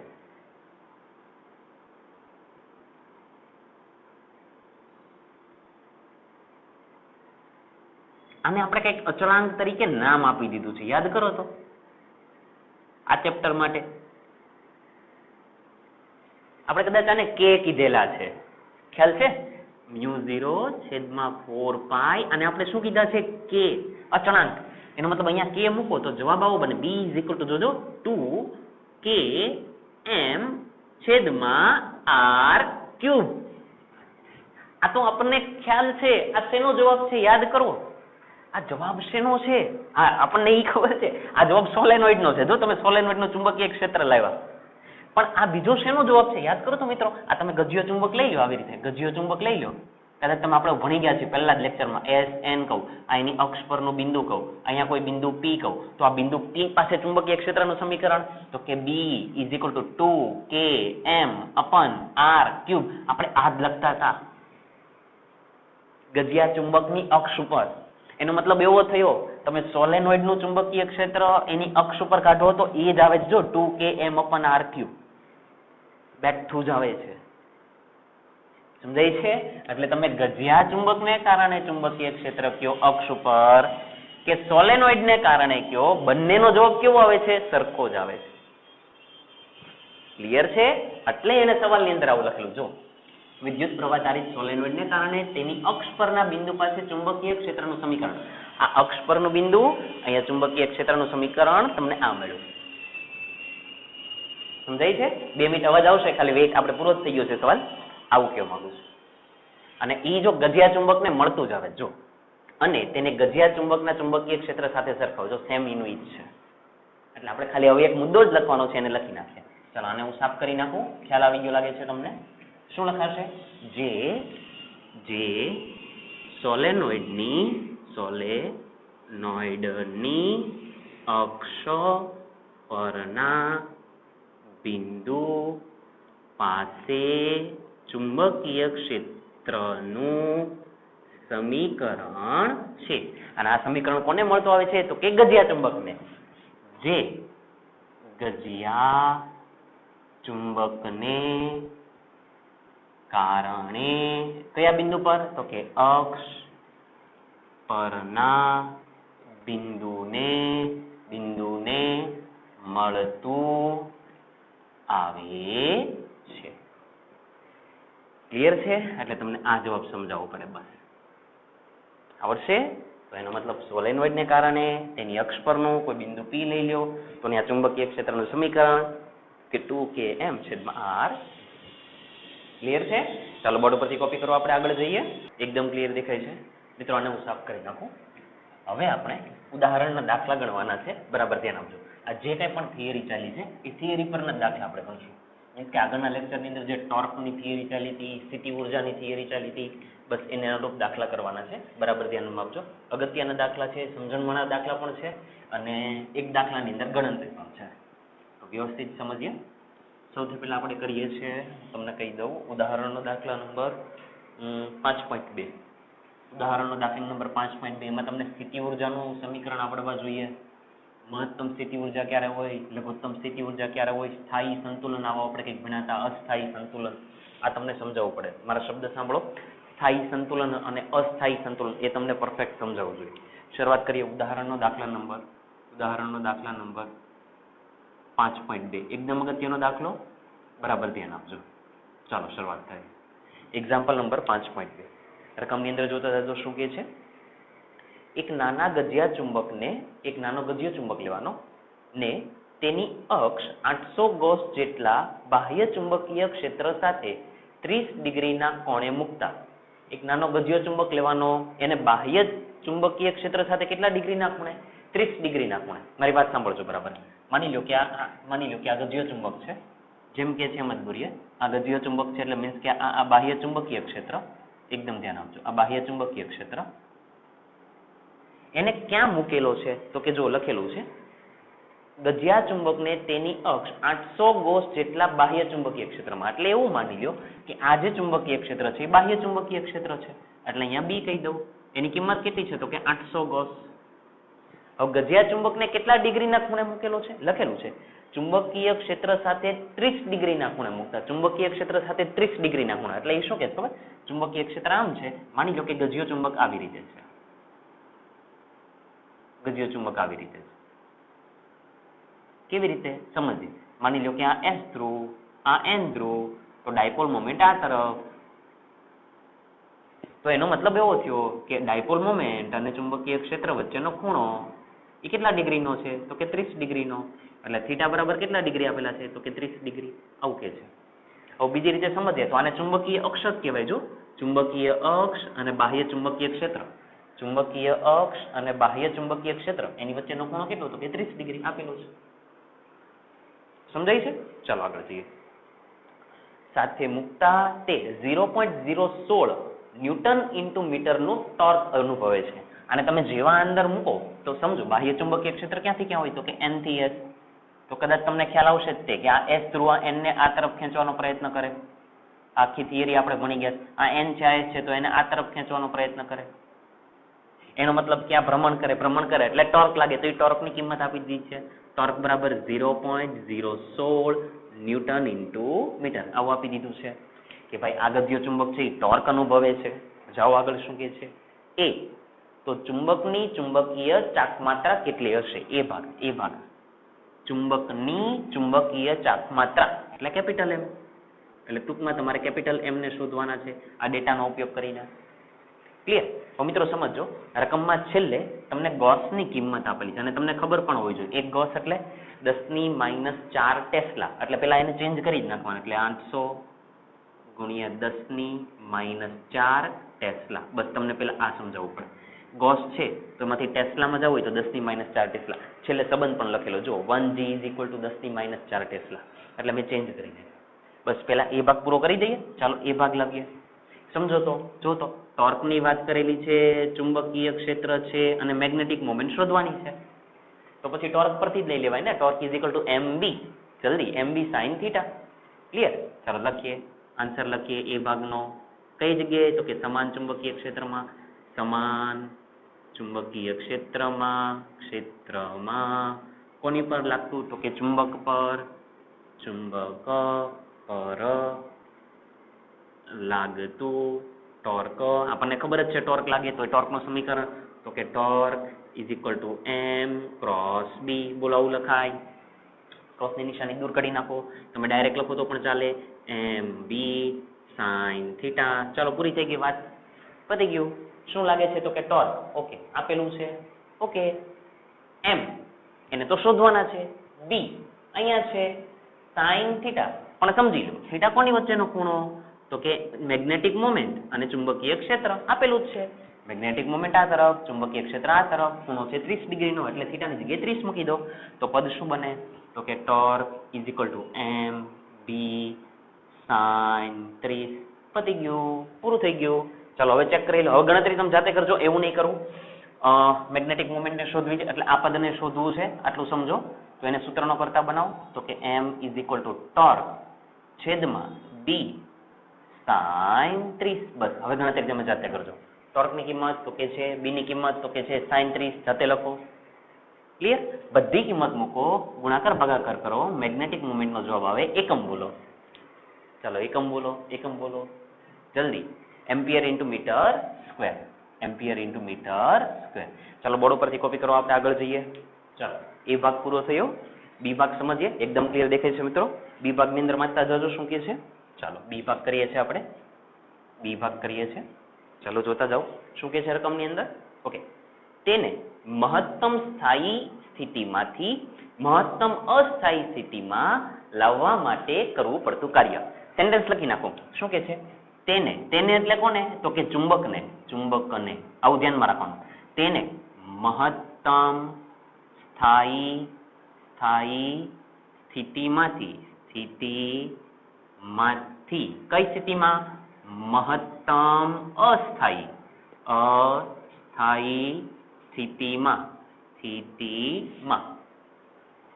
સ્થિતિમાં લાવવા માટે કરવું પડતું કાર્ય. ઇન શોર્ટ તમને W શોધવાનું કહે છે. આ વાત કરેલી છે. બહુ વ્યવસ્થિત આપણે ભણી ગયા છે પણ તમને ખાલી પરિસ્થિતિ સમજાવી દે. શું લખેલું છે? મહત્તમ સ્થાયી સ્થિતિ. ઉભા રહેજો. મહત્તમ સ્થાયી સ્થિતિ. ઓકે, એમાંથી ક્યાં લઈ આવવાના? તો કે મહત્તમ અસ્થાયી સ્થિતિ. ઓકે, આવી કંઈક બે વાત કરેલી છે. હવે આગળ જાઓ. એની માટે કરવું પડતું કાર્ય. મિત્રો યાદ કરો, કાર્ય એટલે તમે શું લખતા હતા? તો કે = સ્થિતિ ઉર્જા. કાર્ય એટલે શું લખતા હતા આપણે? સ્થિતિ ઉર્જા. કેમ કે કાર્ય અને સ્થિતિ ઉર્જા બંને સરખા. તો આમાં આન્સરની અંદર લખતા પહેલા એક વસ્તુ તો આપણને ખબર પડી ગઈ. જોજો કે કાર્ય = સ્થિતિ ઉર્જા. આ આપણે તો થાય જ છે. હવે સાંભળો કઈ રીતે કરાય. બરાબર સાંભળજો મિત્રો, સમજો. કઈ સ્થિતિમાંથી કઈ સ્થિતિમાં જવું? તો કે મહત્તમ સ્થાયી સ્થિતિમાંથી મહત્તમ અસ્થાયી. ચલો હવે આ સ્થિતિ કાર્ય શોધવું છે. એનો મતલબ હું સ્થિતિ ઉર્જા શોધી નાખું. જેવી મને સ્થિતિ ઉર્જા મળી જાય એટલે મને કાર્ય મળી ગયું. તો સ્થિતિ ઉર્જાનું સમીકરણ તમને આવડે છે. સ્થિતિ ઉર્જા U = તો કે -mb cos θ. આવું આપણે ભણી ગયા છે. હવે મહત્તમ સ્થાયી સ્થિતિ માટે ખૂણો કેટલા લેવાનો હોય? ચાલો યાદ કરો તો કે θ = 0. કેમ કે 0 લ્યો તો જવાબ શું આવે? -mb. અને મહત્તમ અસ્થાયી માટે એ પણ ભણી ગયા છે. અસ્થાયી માટે θ ની કિંમત કેટલી લેવાની? તો કે 180. તો એનો મતલબ એવો થયો એક વખત થીટાની કિંમત 0 છે અને બીજી વખત થીટાની કિંમત કેટલી છે 180 છે એટલે એનો મતલબ શું થયો હવે લખો જોજો તેથી થીટા ઇઝ ઇક્વલ ટુ 0 થી થીટા ઇઝ ઇક્વલ ટુ 180 માટે મહત્તમ સ્થાયીમાંથી મહત્તમ અસ્થાયી અવસ્થામાં જવાનું એટલે આ પ્રારંભિક સ્થિતિ આ અંતિમ સ્થિતિ પ્રારંભિકને હું θ1 કહી દઉં અંતિમને θ2 કહી દઉં એટલે કે θ1 બરાબર 0 થી θ2 બરાબર 180 માં જવા માટે કરવું પડતું આપણે કાર્ય શોધવું તો હું સ્થિતિ ઊર્જા શોધી નાખું એટલે કાર્ય મળી જાય સમજીએ હવે કઈ રીતે તો કે કાર્ય શોધવાના છે અંતિમ સ્થિતિ ઊર્જા માઇનસ પ્રારંભિક સ્થિતિ ઊર્જા એટલે આને શું લખાય u θ2 માઇનસ u θ1 ક્યાંમાંથી ક્યાં જવાનું છે તો કે આમાંથી આમાં જવાનું છે તો જે ફાઇનલ સ્થિતિ હોય એમાંથી અંતિમ સ્થિતિ બાદ કરવાની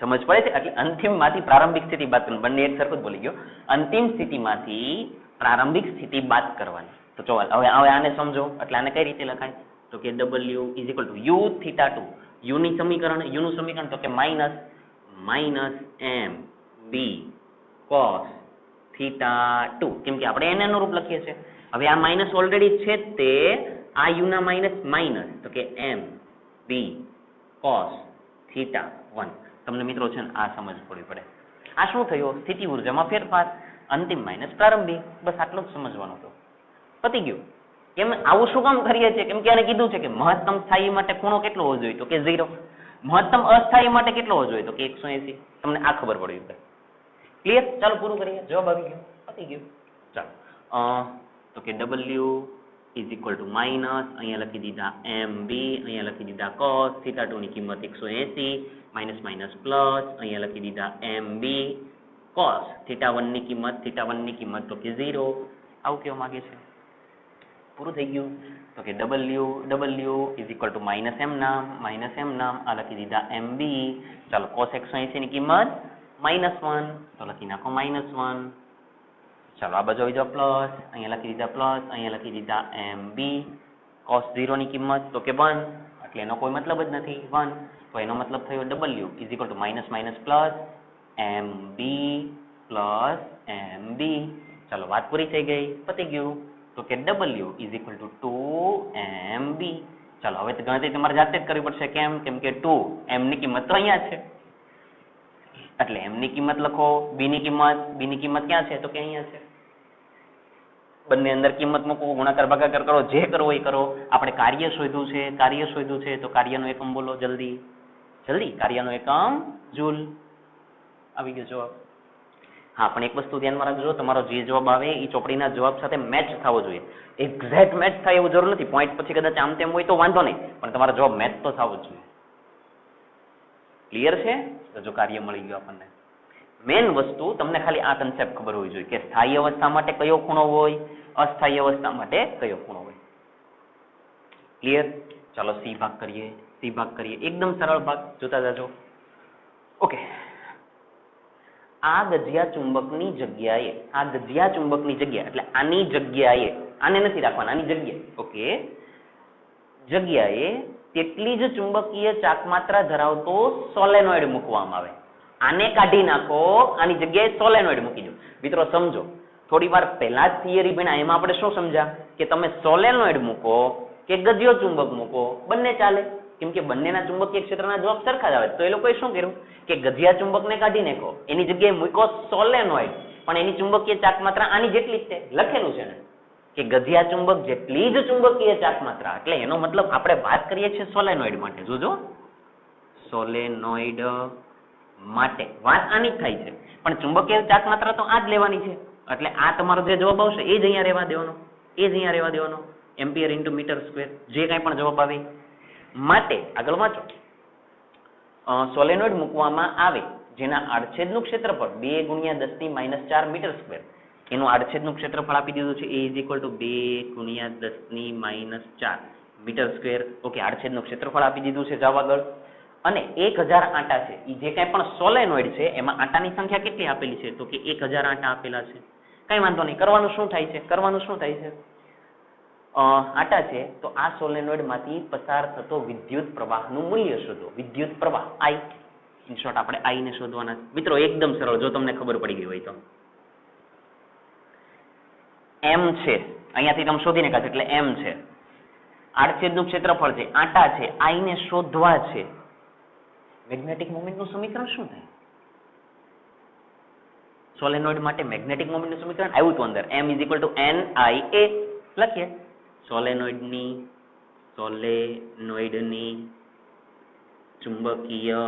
ચુંબકીય ચાક માત્રા ઇંગ્લિશમાં શું થાય? Magnetic moment.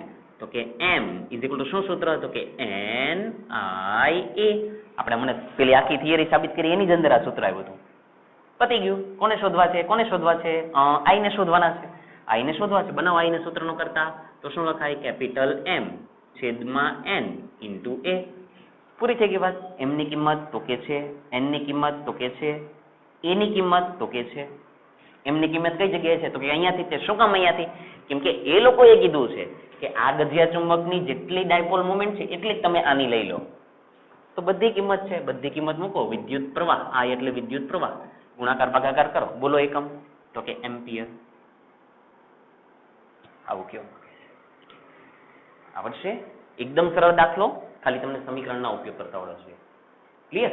ચાલો આગળ જઈએ. આની પછીનો દાખલો કરીએ. હવે મિત્રો આપણે કરીએ છીએ ઉદાહરણનો દાખલા નંબર, એની પછીનો તે 5.3. ચાલો આને હું સાફ કરી નાખું છું. બોર્ડ ઉપર એકવાર ચેક કરી લઉં. ચાલો એકદમ ક્લિયર દેખાય છે મિત્રો. આને હું સાફ કરી નાખું છું. મિત્રો હવેનો દાખલો એમાં ગણતરી કોઈ નથી. હવેનો દાખલો એ ખાલી કન્સેપ્ટ વાળો છે. એ આખો દાખલો આપણે સમજવાનો છે. ગણતરી નહીં આવે પણ સમજવાનું ઘણું બધું અંદર છે. ચાલો સમજીએ શું કે છે. બરાબર ધ્યાન આપજો.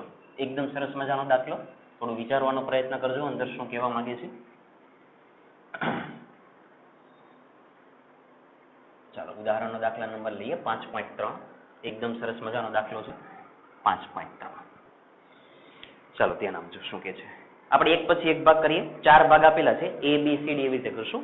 પેલા એ ભાગ કરીએ છીએ. ચાલો એ ભાગની અંદર શું કે છે બરાબર ધ્યાન આપો. એ જો ગજિયા ચુંબકના નંબર 1 તેની લંબાઈને લંબ રૂપે, નંબર 2 તેની લંબાઈને સમાંતર એમ 2 ભાગ કરવામાં આવે તો શું થશે? એક ગજિયો ચુંબક લેવાનો. જેમ કે છે એમ કરતા જાઓ. એક ગજિયો ચુંબક લઈ લો. બરાબર ધ્યાન આપો. એક ગજિયો ચુંબક લઈ લઈએ. જેમ શબ્દ કે છે ને એને સમજતા જજો. એક ગજિયો ચુંબક લઈ લો. આ લઈ લીધા. ચાલો આને S ધ્રુવ કહી દીધો અને N ધ્રુવ કહી દીધો. એમાં પાછો નંબર 1 એને આપ્યો. શું નંબર 1 આપ્યો? કે એને એવું કીધું કે ગજિયા ચુંબકના તેની લંબાઈને લંબ રૂપે, તેની લંબાઈને લંબ રૂપે. એક વાત આવી કરેલી છે, બીજી વાત આવી કરેલી છે તેની લંબાઈને સમાંતર. શું કરવામાં આવે? ટુકડા કરવામાં આવે તો શું થશે? ભાગ કરવામાં આવે તો શું થશે? કઈ વાંધો નહીં, જે કરવું એ કરો. સમજો પેલો ભાગ, તેની લંબાઈને લંબ. મિત્રો આ એની લંબાઈ કહેવાય. તો એને લંબ એટલે આવી રીતે શું કરવામાં આવે? તો કે ટુકડા કરવામાં આવે. કરી નાખો તો, આને તોડી નાખો તો. ચાલો સમજીએ તો. આન્સર પહેલાનો આન્સર લખીએ તો ટુકડા કરી નાખો તો ચાલો તો આવું થાય. આવી કઈક ડિઝાઇન મળશે તમને. ચાલો મેં ટુકડા કરી નાખા તો તમને સમજ પડે છે કે અહીંયા S હોય તો અહીંયા S તો રહે જ છે, અહીંયા N હોય તો અહીંયા N રહે જ છે. પણ કોઈ દિવસ એકલો ધ્રુવ ન મળે. એનો મતલબ અહીંયા S છે તો અહીંયા N આવી જશે, અહીંયા N છે તો અહીંયા S આવી જશે. આવું મળી જશે. એનો મતલબ એકની જગ્યાએ કેટલા ચુંબક મળશે? 2. અને બંનેની અંદર ચુંબકીય ધ્રુવો હશે જ તે. જો ખાલી એકલો ચુંબકીય ધ્રુવ મળે નહીં. ટૂંકમાં આપણને કેટલા ચુંબક મળી ગયા? તમે લંબાઈને અનુરૂપ ટુકડા કરી નાખા. તેની લંબાઈ અને લંબ રૂપે ટુકડા કરી નાખા તો કેટલા ચુંબક મળ્યા? તો કે 2. ખબર પડે છે તો અહીં લખી દેવાનું. તેની લંબાઈને લંબ રૂપે ટુકડા કરતા 2 સ્વતંત્ર, 2 મળી ગયા. 2 સ્વતંત્ર ચુંબક મળે છે. કોઈ ફેરફાર થશે નહીં. 2 સ્વતંત્ર ચુંબક મળશે. આવું પહેલાનો આન્સર લખી દીધો, બીજાનો આન્સર લખીએ. જો એકદમ ઇન્ટરેસ્ટિંગ છે એ પણ સમજીએ. ચાલો હવે તો કે તેની લંબાઈને સમાંતર. મિત્રો આ લંબાઈ કહેવાય. એને સમાંતર એટલે ટુકડા કઈ રીતે કરવાના? આ રીતે કરવાના કે આવી રીતે. આવી રીતે તોડવાનું કે છે. એટલે વચ્ચે હા આપણી પેલી કિટકેટ હોય છે ને એ કિટકેટને આમ વચ્ચેથી તોડવાનું કે છે આવી રીતે. ક્લિયર? ઓકે, એટલે આને કિટકેટની જેમ બે ટુકડા કરી નાખો તો એનો મતલબ એવો થયો કે એક ટુકડો આવી રીતે થશે, સમજજો, એક ટુકડો આમ થશે અને બીજો ટુકડો સેમ એ જ રીતે થશે આવી રીતે. તો અહીંયા આ બાજુ s થ્રુ છે તો અહીંયા s ના s, અહીંયા n ના n, અહીંયા s ના s, અહીંયા n ના n, ગમે એ કરો તો પાછા બે ચુંબક જ મળે જો. એટલે એમાં કોઈ ફેરફાર થાય નહીં, એ જ ઇટ ઇઝ વસ્તુ. તેની લંબાઈને સમાંતર ભાગ કરતા પણ સ્વતંત્ર કેટલા ચુંબક મળે છે તો કે બે, સ્વતંત્ર બે ચુંબકો મળે છે. એવું ન થાય કે એકલો ધ્રુવ મળે, તમે આને કટકા કરી નાખો તો s હોય તો આ બાજુ s, આ બાજુ n, તો આ બાજુ n, ખાલી s મળે નહીં, ઓટોમેટિક આવી જ જાય. ક્લિયર? ચાલો વિભાગ કરીએ, વિભાગ સમજીએ શું કે છે, વાંચતા જાજો અંદર. ઓકે, વાંચો. નિયમિત ચુંબકીય ક્ષેત્રમાં રહેલી ચુંબકીય સોય ટોર્ક અનુભવે છે. નિયમિત ચુંબકીય ક્ષેત્રમાં રહેલી ચુંબકીય સોય એ શું વાત કરે છે કે આ નિયમિત ચુંબકીય ક્ષેત્ર, જોજો ધ્યાન આપજો, નિયમિત ચુંબકીય ક્ષેત્ર, આ નિયમિત ચુંબકીય ક્ષેત્ર એની અંદર મૂકેલી ચુંબકીય સોય એટલે ચુંબકીય ડાયપોલ અથવા તો ચુંબક, એટલે આ ચુંબક શું અનુભવે છે? ક્લિયર લખેલું છે કે ટોર્ક અનુભવે છે. અને આપણને ખબર પણ છે કે અહીંયા ચુંબકનો s થ્રુ કહી દઉં, અહીંયા n કહી દઉં તો આને આ તરફ બળ લાગે, આને આ તરફ બળ લાગે, એટલે અલ્ટિમેટલી ફરે એટલે એની પર ટોર્ક લાગે. આ વાત સાચી છે. વાંચો અંદર. ટોર્ક અનુભવે છે, એકદમ ક્લિયર છે, ટોર્ક અનુભવે છે. આગળ જાઓ. પરંતુ પરિણામી બળ અનુભવતી નથી. પરિણામી બળ નથી અનુભવતી. મિત્રો યાદ કરો, આ બાજુ જે બળ લાગ્યું હતું એને F = આપણે mb કીધા હતા. થોડું યાદ કરવાનો પ્રયત્ન કરજો. આ બાજુ જે પણ બળ લાગે એને પણ શું કહેવાય? F = mb. તો આનો મતલબ એવો થયો સમાન મૂલ્યના પરસ્પર વિરુદ્ધ દિશામાં બળ લાગે છે. એક બળ આમ લાગે છે, એક બળ આમ લાગે છે, એક બળ આમ લાગે છે, એક બળ આમ લાગે, તો પરિણામી બળ કેવું થાય? શૂન્ય. આ વાત પણ સાચી છે. વાંચો આગળ. પરંતુ પરિણામી બળ અનુભવતી નથી. ઓકે, આગળ જાઓ. જ્યારે ગજિયા ચુંબક પાસે મૂકેલી ખીલ્લી ટોર્ક ઉપરાંત આકર્ષી બળ પણ અનુભવે છે. શા માટે? જ્યારે, હવેનો શબ્દ જો, જ્યારે ગજિયા ચુંબક પાસે મૂકેલી ખીલ્લી, જેમ કે છે એમ જ કરવાનો પ્રયત્ન કરો. શું કે છે? જ્યારે આ ગજિયો ચુંબક લઈ લો, એકદમ ધ્યાનથી જોજો. આ ગજિયો ચુંબક લઈ લો, એની પાસે મૂકેલી ખીલ્લી એટલે એની નજીક તમે માની લો કે આ ખીલ્લી મૂકી દો.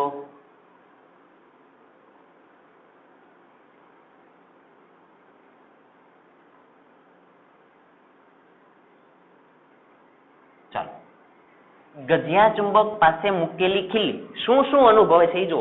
જ્યારે ગજિયા ચુંબક પાસે મૂકેલી ખીલ્લી ટોર્ક ઉપરાંત આકર્ષી બળ અનુભવે છે.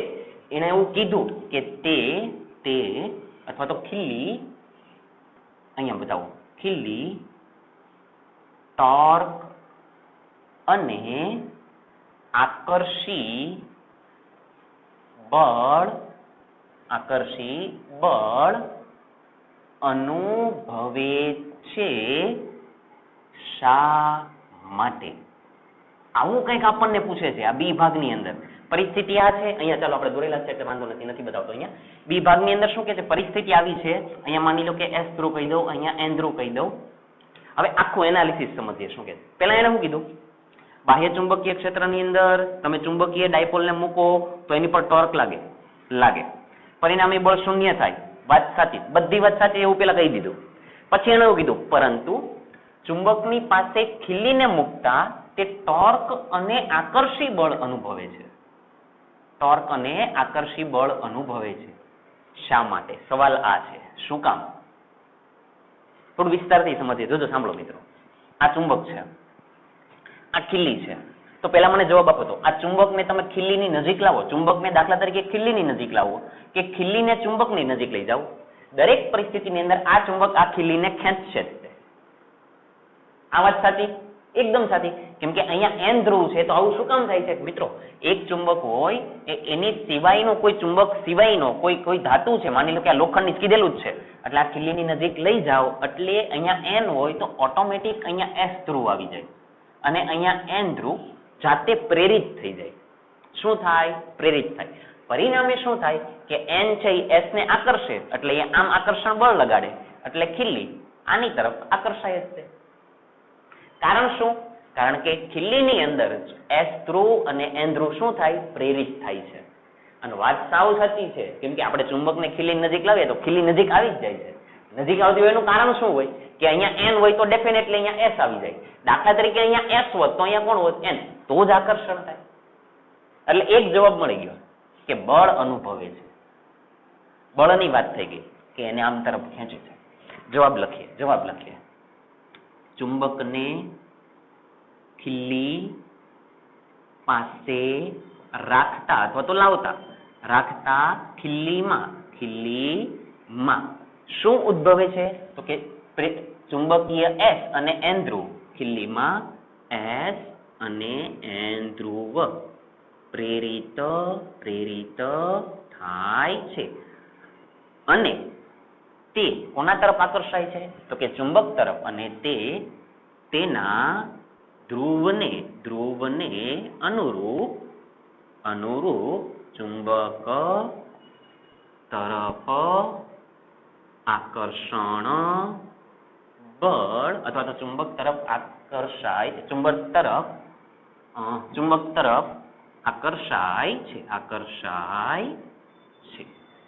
આકર્ષાય છે એટલે બળ લાગે છે, આ તરફ બળ લાગે છે. ક્લિયર? એકવાર વાક્ય રચના જોઈ લો. ચુંબકને ખીલી પાસે રાખતા s અને n ધ્રુવ પ્રેરિત થાય છે. કોનામાં? ખીલીમાં s અને n ધ્રુવ પ્રેરિત થાય છે અને તે તેના ધ્રુવને અનુરૂપ, તેના ધ્રુવ એટલે અહીંયા s છે, અહીંયા n છે, તો ધ્રુવને અનુરૂપ એમ. ઓકે, ધ્રુવને અનુરૂપ ચુંબક તરફ આકર્ષાય છે એટલે આકર્ષણ બળ તો લાગે છે. આ તરફ જશે જ, એમાં કોઈ ઓપ્શન નથી. ઓકે, આ વાત સાબિત થઈ ગઈ.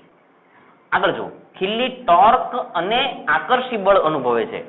બળ તો લાગી ગયું, પણ એ મિત્રો એવું કહે છે કે ટોર્ક લાગશે. ટોર્ક લાગશે એનો મતલબ શું કે ખબર છે? એવું કે છે ટોર્ક લાગે એનો મતલબ ખીલી ભ્રમણ પણ કરી શકે એમ. હવે સાંભળો, આવું હકીકતમાં થાય કે ન થાય બરાબર સાંભળજો મિત્રો. હું બીજી પરિસ્થિતિ વિચારું, સમજજો કે આ ચુંબક, એકદમ ધ્યાનથી સમજજો હું શું કહેવા માંગુ છું. આ ચુંબક, અહીંયા s ધ્રુવ, અહીંયા n ધ્રુવ, એકદમ ધ્યાનથી સમજો. મેં ખીલીને મૂકી આવી રીતે,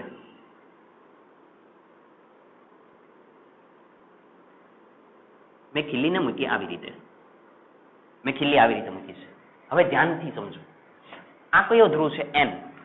તો માની લ્યો અહીંયા n છે તો અહીંયા પ્રેરિત થયો, માની લ્યો કે s ધ્રુવ પ્રેરિત થયો, અને અહીંયા n છે, અહીંયા s પ્રેરિત થયો, તો અહીંયા માની લ્યો કે અહીંયા n પ્રેરિત થયો, કેમ કે પ્રેરિત તો થવાના જ છે. હવે સાંભળો, હવે શું થશે કે આ n છે તો એ s ને ખેંચવાનો પ્રયત્ન કરે એટલે આ તરફ પ્રયત્ન કરે. આ n છે એ s ને આ તરફ બળ લગાવે, આ n છે એ આ n ને પેલી તરફ બળ લગાવે એટલે આ તરફ બળ લગાવે. એકદમ ધ્યાનથી સમજો, આ અને આમ બળ લગાવે, આ અને આમ બળ લગાવે, બંને બળ મિત્રો વિરુદ્ધ દિશામાં થયા. તો એનો મતલબ ડેફિનેટલી આ જે ખીલી છે એ આવી રીતે ભ્રમણ કરવાનો પ્રયત્ન કરશે, અને ભ્રમણ કરવાનો પ્રયત્ન કરે એની મતલબ કે એની પર ટોર્ક લાગ્યું. ખીલી ટોર્ક અને આકર્ષી બળ અનુભવે છે. સાવ સાચી વાત છે, આમાં કાંઈ આમ તેમ થાય નહીં. પણ પરિસ્થિતિ શું મિત્રો સાંભળજો કે ખીલીને જ્યારે તમે સીધી સિવાયની કોઈ પણ પરિસ્થિતિમાં મૂકો, આડી કોઈ પણ રીતે મૂકો, એટલે એ શું અનુભવે? તો કે ટોર્ક અનુભવે છે. ક્લિયર? જો આમનામ મૂકીએ ને મિત્રો તો ટોર્ક નહીં અનુભવે. થોડુંક સમજજો, કેમ કે આ n છે, આ s છે, તો સીધા આકર્ષણ બળ જ લગાડશે. હવે આ આને અપાકર્ષણ બળ લગાડે, આ આને અપાકર્ષણ n ને અપાકર્ષણ લગાડે જ તે, પણ એ દૂર છે એટલે ઓછું આ તરફ લાગે. એક બળ આમ લાગે, એક બળ આમ લાગે, સીધી રેખા પર જ છે તો ટોર્ક મળે નહીં. અહીંયા જો જુદી જુદી રેખા પર છે, એક બળ આમ છે, એક બળ આમ છે, જુદી જુદી રેખા પર છે એટલે એ ફરી ગયા. ક્લિયર? એટલે અહીંયા લખીએ, અહીં ચુંબકની નજીક ખીલીને મૂકતા તેના ધ્રુવો પર અથવા તો મૂકતા ખીલી પર સમાન મૂલ્યના પરસ્પર અથવા તો સમાન મૂલ્યના નોય કહેવાય મિત્રો. કેમ ખબર? કેમ કે આ ગજ્ય ચુંબક છે તો ચુંબકીય ક્ષેત્ર રેખાઓ આવી રીતે જતી હોય. તો હું લખવી જોજો અહીં ચુંબકની નજીક ખીલીને મૂકતા લખવી જોજો મૂકતા ખીલી પર બળો લાગે છે. બળ લાગે છે, એક બળ આમ લાગે, એક બળ આમ લાગે છે. એટલે લખવી જોજો ખીલી પર બળો લાગે છે. આ બળો પરસ્પર વિરુદ્ધ દિશામાં અને એક રેખસ્થ નથી. એક બળ આમ છે, એક બળ આમ છે, એક રેખસ્થ નથી. પરસ્પર વિરુદ્ધ દિશામાં અને એક રેખસ્થ ન હોવાથી તેમાં ટોર્ક ઉદ્ભવે છે. એટલે ખીલીની અંદર શું ઉદ્ભવે? તો કે ટોર્ક. મિત્રો ખબર તો પડે છે ને, બે બળ એક રેખા પર લાગે, એક આ બાજુ લાગતું હોય, એક આ બાજુ લાગતું હોય, એક જ રેખા પર લાગતા હોય તો ટોર્ક લાગે નહીં. પરંતુ આ જ વસ્તુ છે, આ ચુંબક છે, એક આમ લાગે, એક આમ લાગે, એટલે જો અલગ અલગ રેખા થાય તો ટોર્ક લાગે. એટલે આ પરિસ્થિતિ આ છે, એટલે આની અંદર ટોર્ક લાગે છે. ક્લિયર? ચાલો ઓકે. આપણે કેટલા ભાગ કર્યા? A, B. ચાલો C ભાગ કરીએ. ચાલો C ભાગની રકમ જોતા જજો. ઓકે. શું દરેક ચુંબકીય સંરચનાને ઉત્તર ધ્રુવ અને દક્ષિણ ધ્રુવ હોવા જોઈએ? એમ કે છે દરેક ચુંબકીય રચના હોય એની અંદર ઉત્તર ધ્રુવ અને દક્ષિણ ધ્રુવ હોવા જોઈએ. એનો સવાલ આવો છે, શું દરેક ચુંબકીય સંરચનાને ઉત્તર અને દક્ષિણ ધ્રુવ હોય? આવી વાત કરે છે. હોય દર વખતે હોય જ તે. પહેલા આવો સવાલ પૂછ્યો અને પછી શું કીધું? હોય. ટોરોઇડના ચુંબકીય ક્ષેત્ર વિશે શું કહેશો? એમ કે છે આવું હોય, પછી એવું કીધું કે ટોરોઇડના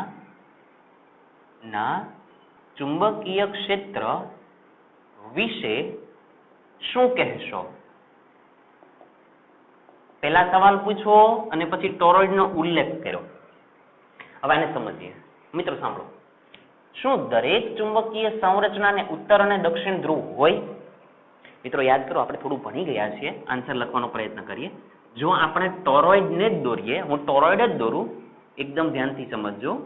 જો હું ટોરોઇડ જ દોરું, આવી રીતે આપણે ટોરોઇડ દોરીએ તો યાદ કરો ટોરોઇડનું ચુંબકીય ક્ષેત્ર એના મટીરિયલની અંદર જ આવી રીતે છે. જો આવી રીતે હોય છે. આવું આપણે ભણી ગયા છીએ. આવી રીતે સમજાય છે? હવે આ ટોરોઇડ છે તો ટોરોઇડની અંદર જ એનું ચુંબકીય ક્ષેત્ર અંદર છે. અને બીજી વસ્તુ, આમાં ક્યાં N ધ્રુવ ને ક્યાં S ધ્રુવ દેખાય છે?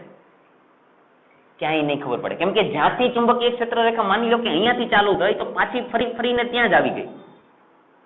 તો એનો મતલબ જ્યાં N છે એ જ સ્થાને S છે એવું કહી શકાય. એટલે અહીંયા તો તમે N અને S ને અલગ જ ન કરી શકો. કેમ કે એ ચુંબકીય ક્ષેત્ર આખું બંધ છે. જો એટલે આમાં તમારે ક્યાં N ધ્રુવ છે, ક્યાં S ધ્રુવ છે એ ખબર પડે નહીં. ચુંબકીય ક્ષેત્ર છે ખરું, જો ચુંબકીય ક્ષેત્ર છે. કોનામાં છે? તો કે ટોરોઇડમાં છે. પણ આમાં ક્યાં N ધ્રુવ અને ક્યાં S ધ્રુવ છે એ ખબર પડે નહીં. તો એનો મતલબ શું દરેક ચુંબકીય સંરચનાને ઉત્તર અને દક્ષિણ ધ્રુવ હોય? ના. ટોરોઇડમાં ચુંબકીય ક્ષેત્ર હોવા છતાં પણ એને N ધ્રુવ કે S ધ્રુવ હોય નહીં. એટલે આનો જવાબ આવશે ના. એક વાત તમે ના પાડી દીધી કે આન્સર પહેલાનો જવાબ આવશે ના. આ વાત ખોટી છે. કેમ કે ટોરોઇડનું ઉદાહરણ સામે છે. થોડું આગળ જાઓ. ટોરોઇડના ચુંબકીય ક્ષેત્ર વિશે શું કહેશો? તમારું આના વિશે શું માનવું છે? મિત્રો સાંભળજો. ચુંબકીય ક્ષેત્ર હોય ત્યારે શું થાય? ચુંબકીય ક્ષેત્ર ન હોય ત્યારની પરિસ્થિતિ શું? ચુંબકીય ક્ષેત્ર નહીં, ચુંબકીય ધ્રુવો હોય ત્યારે શું થાય? ચુંબકીય ધ્રુવો ન હોય ત્યારે શું થાય? મારી વાત ધ્યાનથી સાંભળજો, પછી આખો જવાબ લખીએ. મિત્રો સમજો, માની લ્યો કે તમારી પાસે આ ગજિયો ચુંબક છે. મારી વાત એકદમ સમજજો, આ ગજિયો ચુંબક છે. હું આ એનો S ધ્રુવ કહી દઉં, હું આ એનો N ધ્રુવ કહી દઉં. તમને એમ કે આ ગજિયા ચુંબકની ડાયપોલ મોમેન્ટ લખો. આની લંબાઈ હું દાખલા તરીકે ટ્વાઇસ L કહી દઉં. હું ક્યાંથી ક્યાં લઈ જાઉં એને સમજજો. એક ગજિયો ચુંબક દાખલા તરીકે આપેલો છે. ગજિયો ચુંબક છે તો એની અંદર એનો S ધ્રુવ પણ હોય, એનો N ધ્રુવ પણ હોય. એની લંબાઈ મેં ટ્વાઇસ L કીધી. મેં તમને એવું કીધું કે આની ડાયપોલ મોમેન્ટ લખો. તો ડાયપોલ મોમેન્ટનું સમીકરણ તમે શું લખો? તો કે ટ્વાઇસ L ઇન્ટુ M. તમારો જવાબ આ હશે. ઓકે, તો એનો મતલબ તમે એવું કહી શકો કે જો ચુંબકીય ધ્રુવ હોય ને તો ડાયપોલ મોમેન્ટનું સમીકરણ મળે, એટલે કે ચુંબકીય ચાક માત્રા મળે. કદાચ આવું તમે બોલી શકો અત્યારે. સમજો કે ચુંબકીય ધ્રુવો હોય તો ડાયપોલ મોમેન્ટ મળી શકે. બીજી પરિસ્થિતિ વિચારું, હું ટોરોઇડની વાત કરું. આમાં ચુંબકીય ધ્રુવો નથી, તમને ખબર જ છે. હવે ચેક કરીએ તો એની પાસે ડાયપોલ મોમેન્ટ છે કે નથી. આ તારણ પ્રમાણે આપણને શું લાગે કે જો ચુંબકીય ધ્રુવો હોય ને તો ડાયપોલ મોમેન્ટ હોય.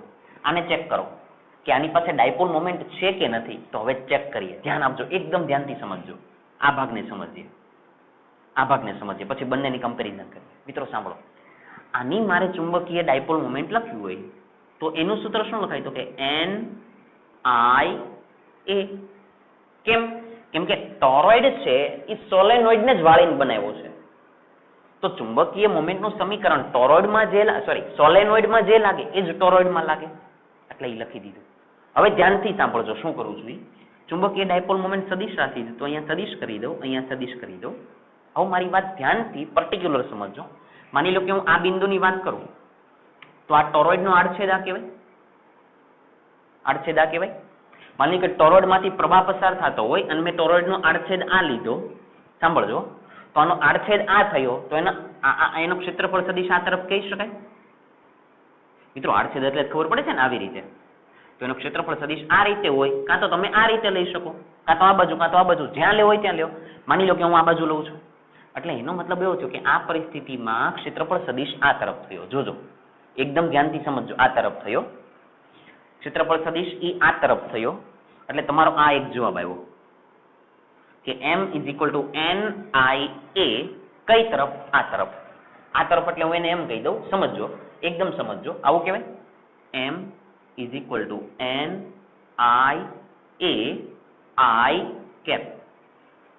કે મેગ્નેટિક મોમેન્ટ આ તરફ મળી. ઓકે, આને હું M1 કહી દઉં. ચાલો હવે આડછેદ આ લઈ લ્યો, તો આ આડછેદ લઈ લો તો મેગ્નેટિક મોમેન્ટ ક્યાં મળે? સોરી, આડછેદનું ક્ષેત્રફળ ક્યાં મળે? તો કે નીચે મળે. કેમ કે આપણે આવી રીતે ફરતા હોય એવું સમજીએ તો આડછેદ એનો ક્ષેત્રફળ સદિશ નીચે મળે. ક્ષેત્રફળ સદિશ નીચે એટલે એને તો -j કહેવાય. તો એનો મતલબ મેગ્નેટિક મોમેન્ટ M2 લખ્યું હોય તો શું લખાય? તો કે NIA - j. બોલો, આવું લખાય. આ પરિસ્થિતિનો વિચાર કરું તો આડછેદનું ક્ષેત્રફળ સદિશ આ તરફ ગયો, તો એનો મતલબ મેગ્નેટિક મોમેન્ટ M3 લખ્યું હોય તો એ મળે NIA - I આ તરફ મળે. અને એ રીતે જો હું આ પરિસ્થિતિનો વિચાર કરું તો મેગ્નેટિક મોમેન્ટ આ ક્ષેત્રફળ સદિશ મળે ઉપર તરફ, તો ઉપર તરફ એટલે j કેપ. તો અહીંયા હું લખું M4, તો અહીંયા લખાય NIA j કેપ. બસ આમાં આપણને ખબર પડી જશે. હવે મિત્રો સમજો, અહીંયાથી ચાલુ કરીને અહીંયા સુધીમાં પાછા ફરો ત્યાં સુધીમાં તમને આટલી મેગ્નેટિક મોમેન્ટ મળે છે. આ બધાનો સરવાળો કરો તો મિત્રો બધાનો સરવાળો કરો તો જોજો, આ પદ પ્લસ આ પદ માઇનસ એટલે 0, આ પદ માઇનસ આ પદ પ્લસ એટલે જવાબ થયો 0. એટલે એનો મતલબ એવો થયો કે M = M1 + M2 + M3 + M4 બધાનો સદિશ સરવાળો કરીએ તો જવાબ કેટલો આવ્યો? 0. આનો મતલબ એવો જ થયો કે મેગ્નેટિક મોમેન્ટ નથી, એનો મતલબ એની પાસે ચુંબકીય ધ્રુવ પણ નથી. આ જો ચુંબકીય ધ્રુવ છે તો મેગ્નેટિક મોમેન્ટ નો જવાબ આવ્યો. જો અહીંયા રહ્યો જવાબ છે 2Lm. આપણને એવી ખબર છે કે આની પાસે ધ્રુવ નથી, પણ આપણે સાબિત કર્યું કે જો આની મેગ્નેટિક મોમેન્ટ શોધી, મેગ્નેટિક મોમેન્ટ નો જવાબ આવ્યો 0, તો એનો મતલબ આની પાસે ધ્રુવ છે નહીં. સમજાય છે? એટલે મિત્રો આ સમજવું થોડું કોમ્પ્લિકેટેડ છે, પણ તમને એકદમ સમજાવવું જોઈએ. એટલે મતલબ શું થયો કે જો ચુંબકીય ધ્રુવ હોય તો મેગ્નેટિક મોમેન્ટ હોય, જો ચુંબકીય ધ્રુવ નથી તો મેગ્નેટિક મોમેન્ટ ન મળે. ક્લિયર? પાક્કું? તો હવે આ બંને પરિસ્થિતિ ઉપરથી આપણે આનો જવાબ લખી દઈએ. શું જવાબ લખશું? ધ્યાન આપજો. ચાલો આ ભાગ હું સાફ કરી નાખું. ચાલો લખીએ. ચાલો આ બંને કેસ, આને કેસ 1 કહી દઉં, આને કેસ 2 કહી દઉં.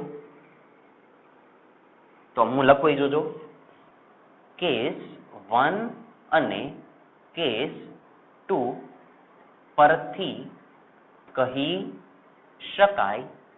શકાય છે કે જો ચુંબકીય ધ્રુવો હોય તો ચુંબકીય ચાકમાત્રા મળે છે. પરંતુ આમે ચુંબકની વાત કરી, પરંતુ ટોરોઇડમાં લખવી જોજો પરિણામી ચુંબકીય ચાકમાત્રા, તો નેટ ચુંબકીય ચાકમાત્રા ટોરોઇડમાં પરિણામી ચુંબકીય ચાકમાત્રા શૂન્ય મળતી હોવાથી તેને ચુંબકીય ધ્રુવો મળતા નથી. બહુ સરસ રીતે આપણે સાબિત કર્યું છે. ક્લિયર છે? આ વસ્તુને એકદમ સમજેલી રાખજો. ડન? ચાલો આગળ જઈએ. સી ભાગ થયો. ડી ભાગ છે. હા ચાલો ડી ભાગ પણ છે. ડી ભાગ સમજી લઈએ. મિત્રો એક કામ કરો, બોર્ડ ઉપરથી કોપી કરી નાખો, હું આખો ભાગ સાફ કરી નાખું, પછી આપણે આગળ જઈએ. ચાલો એકદમ ક્લિયર દેખાય છે. મિત્રો ડી ભાગ કરીએ. મિત્રો ડી ભાગ છે ને, ડી ભાગ આમ જોવા જાઓ તો એ આખો અનુભવનો ભાગ છે. જ્યાં સુધી તમે એનો અનુભવ ન કરો ને ત્યાં સુધી સમજવું થોડું અઘરું છે, પણ છતાંય આપણે પૂરેપૂરો પ્રયત્ન કરશું કે એનો જવાબ લાવશું અને તમને સમજાવી દઈશું. ચાલો શરૂઆત કરીએ. ડી ભાગ, શરૂઆતનો ભાગ સમજાઈ જશે, બીજો ભાગ આપણે વ્યવસ્થિત સમજવાનો છે. ચાલો ડી ભાગ કરીએ છીએ. બરાબર ધ્યાન આપો. શું કે છે જોતા જજો રકમની અંદર, એક પછી એક વસ્તુ સમજીએ. ડી ભાગ જોતા જાઓ શું કે છે. બે એક સરખા લોખંડના ટુકડાઓ A અને B આપેલા છે.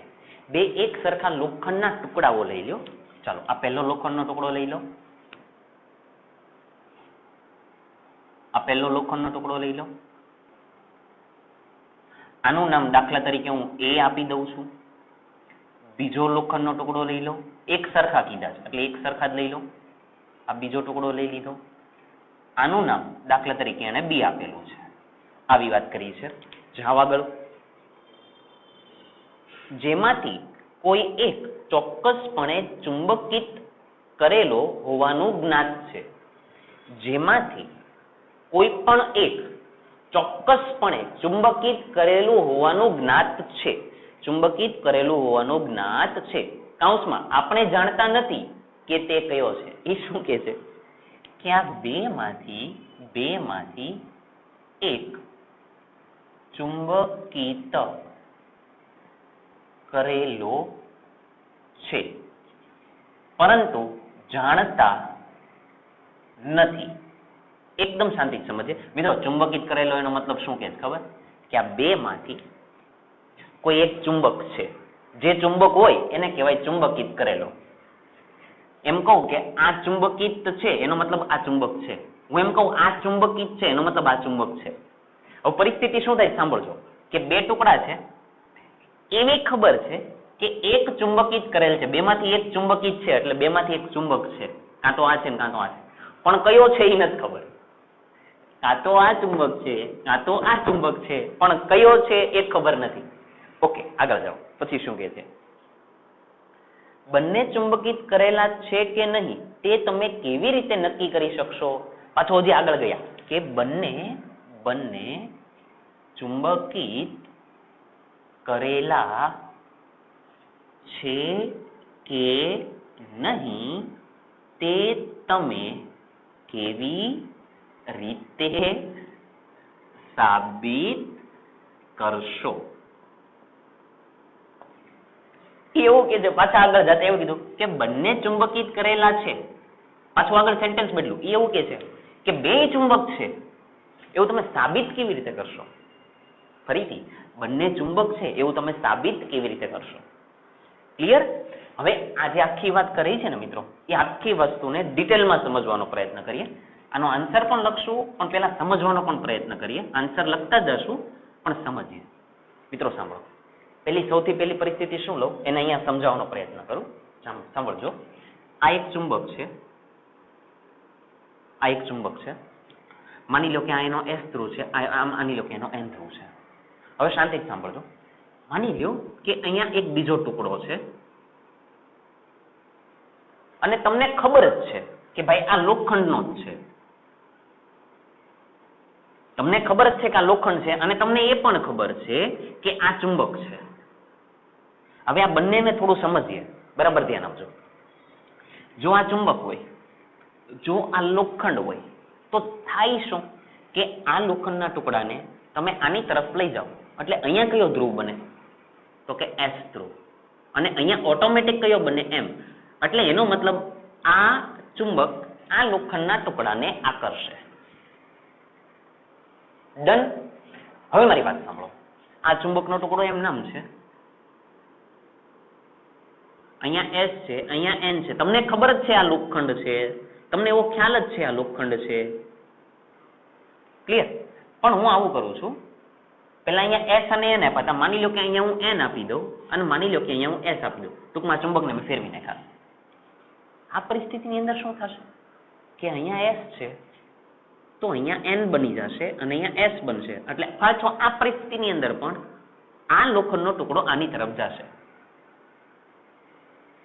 એનો મતલબ એવો થયો કે એક ચુંબક હોય અને એક ચુંબક ન હોય તો ગમે એ પરિસ્થિતિ કરો, પેલું લોખંડ છે એ ચુંબક તરફ આકર્ષાય જ છે. એનો મતલબ હવે તમને દાખલા તરીકે ખબર નથી કે આ શું છે, અહીંયા લોખંડ છે કે ચુંબક છે તમને ખબર નથી, પણ અહીંયા ચુંબક મૂક્યું અને આ ટુકડો એની તરફ આવ્યો, પાછું તમે આને ફેરવી નાખ્યા કાં તો આને ફેરવી નાખ્યા, પાછું ચુંબક મૂક્યું અને આ એની તરફ આવ્યા. એનો મતલબ ઈ શ્યોર થઈ ગયો કે આની અંદર એક ચુંબક છે અને એક લોખંડ છે. ક્લિયર? જો દર વખતે આકર્ષણ થાય તો એનો મતલબ એવો થયો કે એક ચુંબક છે અને એક લોખંડ છે. હવે મારી વાત સાંભળજો. તમને એ ખબર નથી કે કયો ચુંબક હતો કયો લોખંડ, એટલે તમને એ એક વસ્તુ સમજ પડી ગઈ કે દર વખતે આકર્ષણ થાય તો એક ચુંબક અને એક લોખંડ. ક્લિયર? હવે મારી વાત સાંભળજો. માની લ્યો કે આ કોઈ ટુકડો હતો, કોણ છે નથી ખબર, અત્યારે લોખંડ છે નથી ખબર, જે હોય આ ટુકડો હતો, એને તમે આની પાસે લેવા તો અત્યારે એનું આકર્ષણ જ થયું. અત્યારે આનું આની તરફ આકર્ષણ જ થયું. સાંભળજો, આકર્ષણ થયું એટલે આપણને એવું થયું કે આકર્ષણ થાય છે એટલે મે બી આ લોખંડ હોવું જોઈએ, ટૂંકમાં ચુંબક નહીં હોય. પછી તમે એવું વિચારો કે લાઈ તો આને ફેરવીને આમ લઈ જવા દેતો, કે તમે શું કર્યું, આ છેડાને આમ ફેરવી નાખ્યા. માની લો કે અહીંયા ડોટ જેવું કંઈક મૂકી દઉં એટલે તમને ખબર પડે મેં હવે આને ફેરવી નાખ્યા અને મેં અહીંયા આવી રીતે આમ રાખી દીધા. અને પછી તમે આની નજીક લેવા, આને જેમ હતા એ પરિસ્થિતિમાં રહેવા દઉં છું, આને નથી ફેરવતો, અહીંયા S અને અહીંયા આને ન ફેરવો, મેં આને ફેરવી નાખ્યા અને હું આ નજીક લેવું. તો નજીક લેવા તો તમને એવી ફિલિંગ આવી કે આને તમે આમ નજીક લઈ ગયા ને તો બંને વચ્ચે અપાકર્ષણ થાય છે. ટૂંકમાં આને આમ ધક્કો મારતો હોય ને એવું લાગે છે. એનો મતલબ અહીંયા N છે તો અહીંયા N જ હોવો જોઈએ, તો જ ધક્કો મારે ને. જો અહીંયા N ન હોત તો આકર્ષણ થઈ જાય. પણ જેવા તમે ફેરવી અને આ પરિસ્થિતિમાં લેવા તો આ N ને ધક્કો માર્યો, એનો મતલબ ઈશ્વર થઈ ગયું કે ભાઈ આ પણ ચુંબક જ છે. અને આ પણ ચુંબક જ છે. કેમ કે બે ચુંબક હોય તો જ અપાકર્ષણ થાય, અને જો આ લોખંડ હોત તો આ આની તરફ આકર્ષાય જ કરે.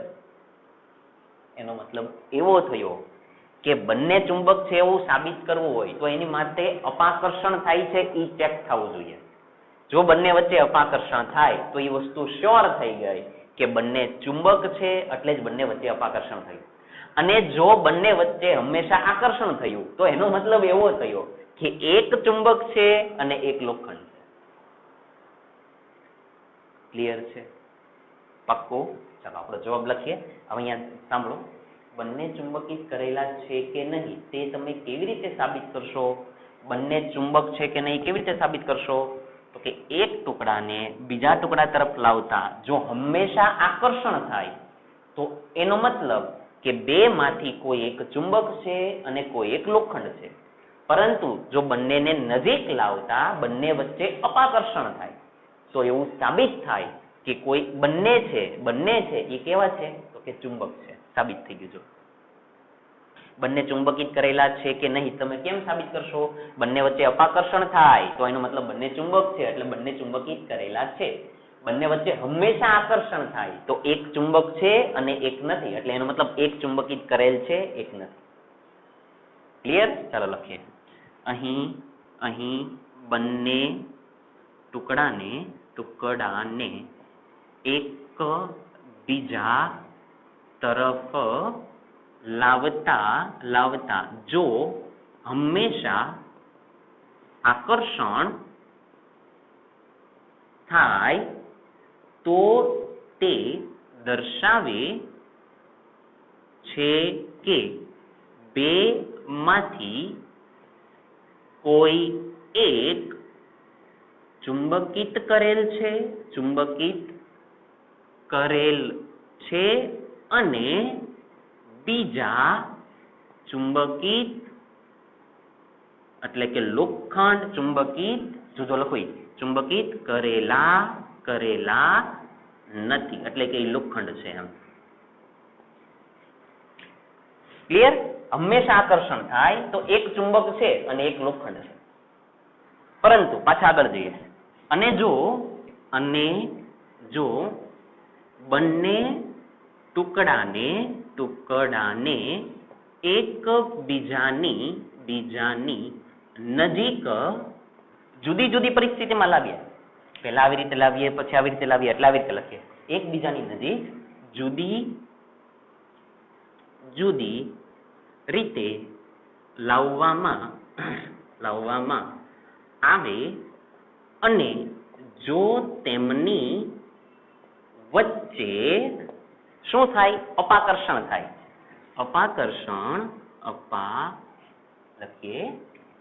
અપાકર્ષણ અનુભવાય તો એમ સમજી શકાય છે કે તો એવું સમજી શકાય કે બંને છે એ કેવા છે? ચુંબકિત કરેલ છે. તો એવું સમજી શકાય કે બંને ટુકડા ચુંબકિત કરેલા છે. જવાબ આપણો પૂરો થયો. આટલો ક્લિયર છે મિત્રો? હજી આગળનું સેન્ટેન્સ બાકી છે, આગળ વાંચીએ. આટલો જવાબ પૂરો થયો. હવે આગળ વાંચો શું થાય છે. ઓકે, જો એક જ ચુંબકિત કરેલ હોય તો કેવી રીતે કહી શકાય કે તે કયો છે? સાંભળો મારી વાત. એવું કે છે, એને એવું કહી દીધું કે બે માંથી એક જ ચુંબકિત કરેલ છે. ટૂંકમાં એક લોખંડ છે અને એક ચુંબક છે, એક ચુંબક છે અને એક લોખંડ છે. તો એ તમે કેવી રીતે નક્કી કરશો કે કયો ચુંબક છે ને કયો લોખંડ છે? જો મારી વાત સાંભળજો. દર વખતે આકર્ષણ થાય તો એ ખબર પડી ગઈ કે એક ચુંબક છે અને એક લોખંડ છે, પણ એ ખબર કેમ પડે? સમજાય છે? એટલે એને સવાલ પૂછો. એને શું પૂછ્યું કે જો એક ચુંબકિત કરેલું હોય તો કેવી રીતે કહી શકાય કે તે કયો છે? કાઉન્સ વાંચો. ફક્ત આ ટુકડાઓ A અને B સિવાય બીજા કશાયનો ઉપયોગ કરવો નહીં. એ એવું કે છે, હવે સાંભળજો હવેની પરિસ્થિતિ, કે ભાઈ આ ટુકડો A આ ટુકડો A, આ ટુકડો B, આ ટુકડો B. આ બે માંથી કોણ ચુંબક છે અને કોણ લોખંડ છે એવું સાબિત કરી દો. તમારે જે કરવું એ કરવાની છૂટ, પણ આ બંને સાથે જ છે, કોઈ ત્રીજી વસ્તુને પાસે લેવાની નહીં. તો મિત્રો સાંભળો, આ બે માંથી કોણ લોખંડ છે અને કોણ ચુંબક છે એવું પ્રોપર રીતે તમારે સાબિત કરવું હોય તો એની મેથડ સમજજો કે આ કઈ રીતે ખબર પડે. મિત્રો આ અનુભવ છે, આ તમે જ્યાં સુધી કરો નહીં ત્યાં સુધી સમજાય નહીં, પણ છતાંય આપણે પૂરેપૂરો સમજવાનો પ્રયત્ન કરીએ, અથવા તો ઘરે બે ચુંબક લઈને આવો પ્રયત્ન કરજો કે જેથી તમે સમજી શકો. ઓકે, આને સમજીએ કે આમાંથી કોણ લોખંડ છે અને કોણ ચુંબક છે એવું સાબિત કરીએ. તો આની માટે શું કરવાનું બરાબર સાંભળો. માની લો કે આ A ટુકડો છે, આ A ટુકડાને હું આવી રીતે રાખી દઉં, એકદમ ધ્યાનથી સમજજો. A ટુકડાને આવી રીતે રાખી દઉં, આ A ટુકડો છે, અને B ટુકડાને એને લંબ આવી રીતે ગોઠવો. આ એની મેથડ છે, આની સિવાય બીજું કોઈ ઓપ્શન નથી. આ એની મેથડ છે. B ટુકડાને આવી રીતે ગોઠવો. આ B ટુકડો છે. હવે મારી વાત સાંભળજો.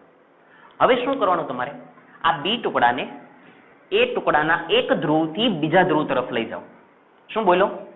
B ટુકડાને આ A ટુકડાના કોઈ આ એક ધ્રુવથી બીજા ધ્રુવ તરફ, ધ્રુવ છે કે નથી એ નથી ખબર, પણ એવું માનીએ કે એક છેડાથી બીજા તરફ, બસ એક આ B છે એને એક છેડાથી બીજા છેડા તરફ આવી રીતે લઈ જાઓ, આ તરફ લઈ જાઓ, અને તમને શું ફિલિંગ આવે છે એને સમજવાનો પ્રયત્ન કરો.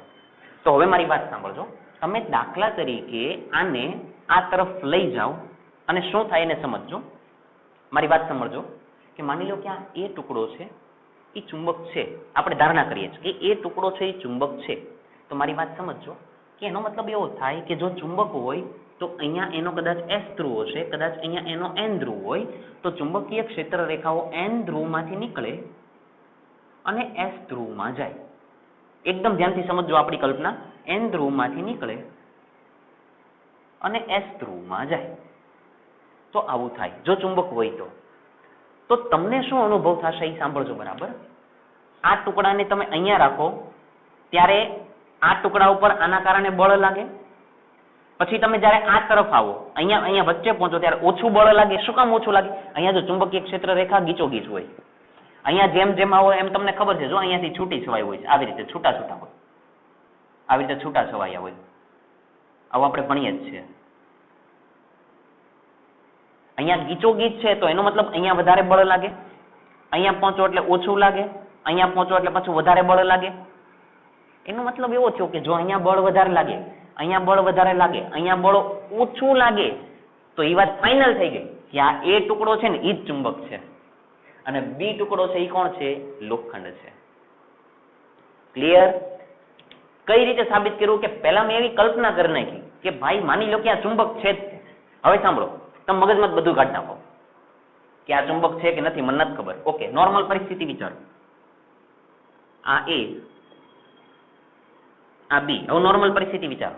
માની લો કે તમે આ ટુકડા અહીંયા રાખો અને તમને બળ લાગ્યું, તો તમે એવો અનુભવ કર્યો બળ લાગે છે. ઓકે, તમે એને ખસેડીને અહીંયા લાવ્યા તો તમે એવો અનુભવ કર્યો કે બળ ઓછું લાગે છે. પાછા એને ખસેડીને અહીંયા લાવ્યા અને તમને એવો અનુભવ થયો કે બળ વધારે લાગે છે. તો એનો મતલબ ફાઇનલ થઈ ગયો કે આની આસપાસ ચુંબકીય ક્ષેત્ર હોવું જ જોઈએ, અને જો આની આસપાસ ચુંબકીય ક્ષેત્ર હોય તો એનો મતલબ આ જ ચુંબક છે અને આ લોખંડ જ થઈ. ક્લિયર છે? એટલે આ વસ્તુ સમજાવી જોઈએ. પહેલી વસ્તુ કે આ તો આ પરિસ્થિતિ જો થાય તો એનો મતલબ A ટુકડો શું થઈ ગયો? તો કે ચુંબક થઈ ગયો, અને B ટુકડો શું બની ગયો? તો કે લોખંડ બની ગયો. ક્લિયર? એટલે પેલા આટલું લખીએ, પછી પાછી બીજી પરિસ્થિતિ વિચારીએ. હવે A ટુકડાના છેડા પાસે લંબ રૂપે B ટુકડાનો છેડો લાવી A ટુકડો હતો એના છેડા પાસે B ટુકડાનો લંબ રૂપે છેડો લાવી તેને એના એક છેડેથી બીજા છેડે લાવી. હવે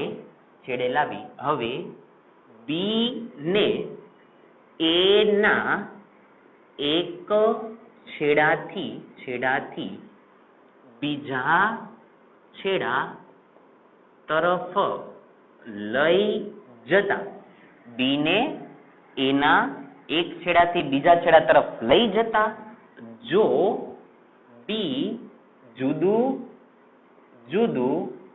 બળ અનુભવે અનુભવે એટલે કે છેડા પાસે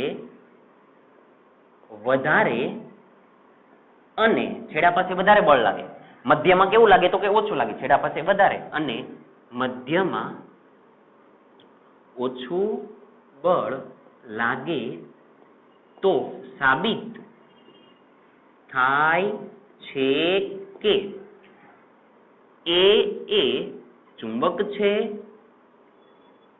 અને બી એ લોખંડનો ટુકડો છે.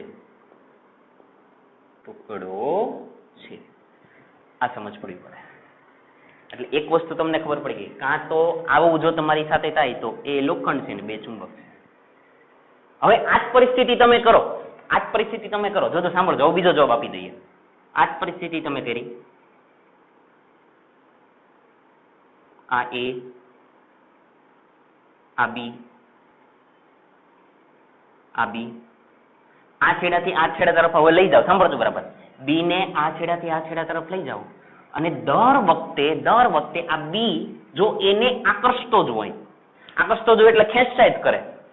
બી ને અહીંયા રાખો ને તોય આ છે ને એને આમ ખેંચે, પાછા બી ને અહીંયા લાવો, સાંભળજો બરાબર, બી ને અહીંયા લાવો તોય આ બાજુ ખેંચતો હોય એવું લાગે, પાછા બી ને અહીંયા લાવો અને અહીંયા પણ ખેંચતા હોય એવું લાગે. ટૂંકમાં દરેક વખતે આ બી છે એ એને ખેંચતો હોય એવી ફિલિંગ આવે. તો એનો મતલબ શું થયો? એનો મતલબ કે બી છે એ ચુંબક છે અને એ છે એ લોખંડ છે. કેમ કે આપણને ખબર જ છે એક ચુંબક હોય અને એક લોખંડ હોય તો હંમેશા આકર્ષે. તો જો આવું થાય તો એનો મતલબ એવો થયો કે બી એ ચુંબક છે અને એ લોખંડ છે. ક્લિયર? એટલે હું લખી જોજો, હવે લખી જોજો. અને આ ભાગ સાફ કરી નાખું મિત્રો, આ ભાગ સાફ કરી નાખું.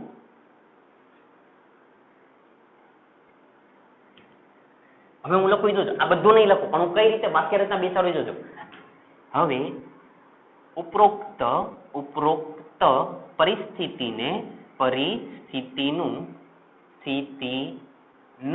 પુનરાવર્તન કરતા, ઉપરોક્ત પરિસ્થિતિનું પુનરાવર્તન એટલે એના છેડા ઉપર બીના છેડાને લાવી દીધું, એ બધી વસ્તુનું પુનરાવર્તન કરતા જો બી એ હંમેશા એને આકર્ષે તો બી એ ચુંબક તરીકે અને એ લોખંડ તરીકે હોય છે. જો દર વખતે અહીંયા મેં આકૃતિ દોરેલી જ હતી ને, ફરીથી એકવાર બતાવી દઉં. અહીંયા એ કહી દઉં, અહીંયા બી કહી દઉં. જો આને અહીંયાથી અહીંયા લઈ જાઓ તો અહીંયા પણ આકર્ષણ કરે, બી ને અહીંયા લાવો ત્યારે પણ આકર્ષણ થાય એટલે આને ઉપર ખેંચે, અને બી ને પાછા અહીંયા લાવો ત્યારે પણ જો ટુકડો ઉપર જાય તો એનો મતલબ એક જ થયો કે ભાઈ આ છે એ ચુંબક છે અને આ છે એ લોખંડ છે. ક્લિયર છે? એટલે મિત્રો આ આખો ભાગ સમજવાનો હતો, એકદમ ધ્યાનથી કરજો. ક્લિયર? ચાલો આગળ જઈએ. ચાલો મિત્રો આપણે એક કામ કરીએ, આજનો લેક્ચર અત્યારે અહીંયા જ અટકાવીએ, ઘણો બધો સમય થઈ ગયો છે.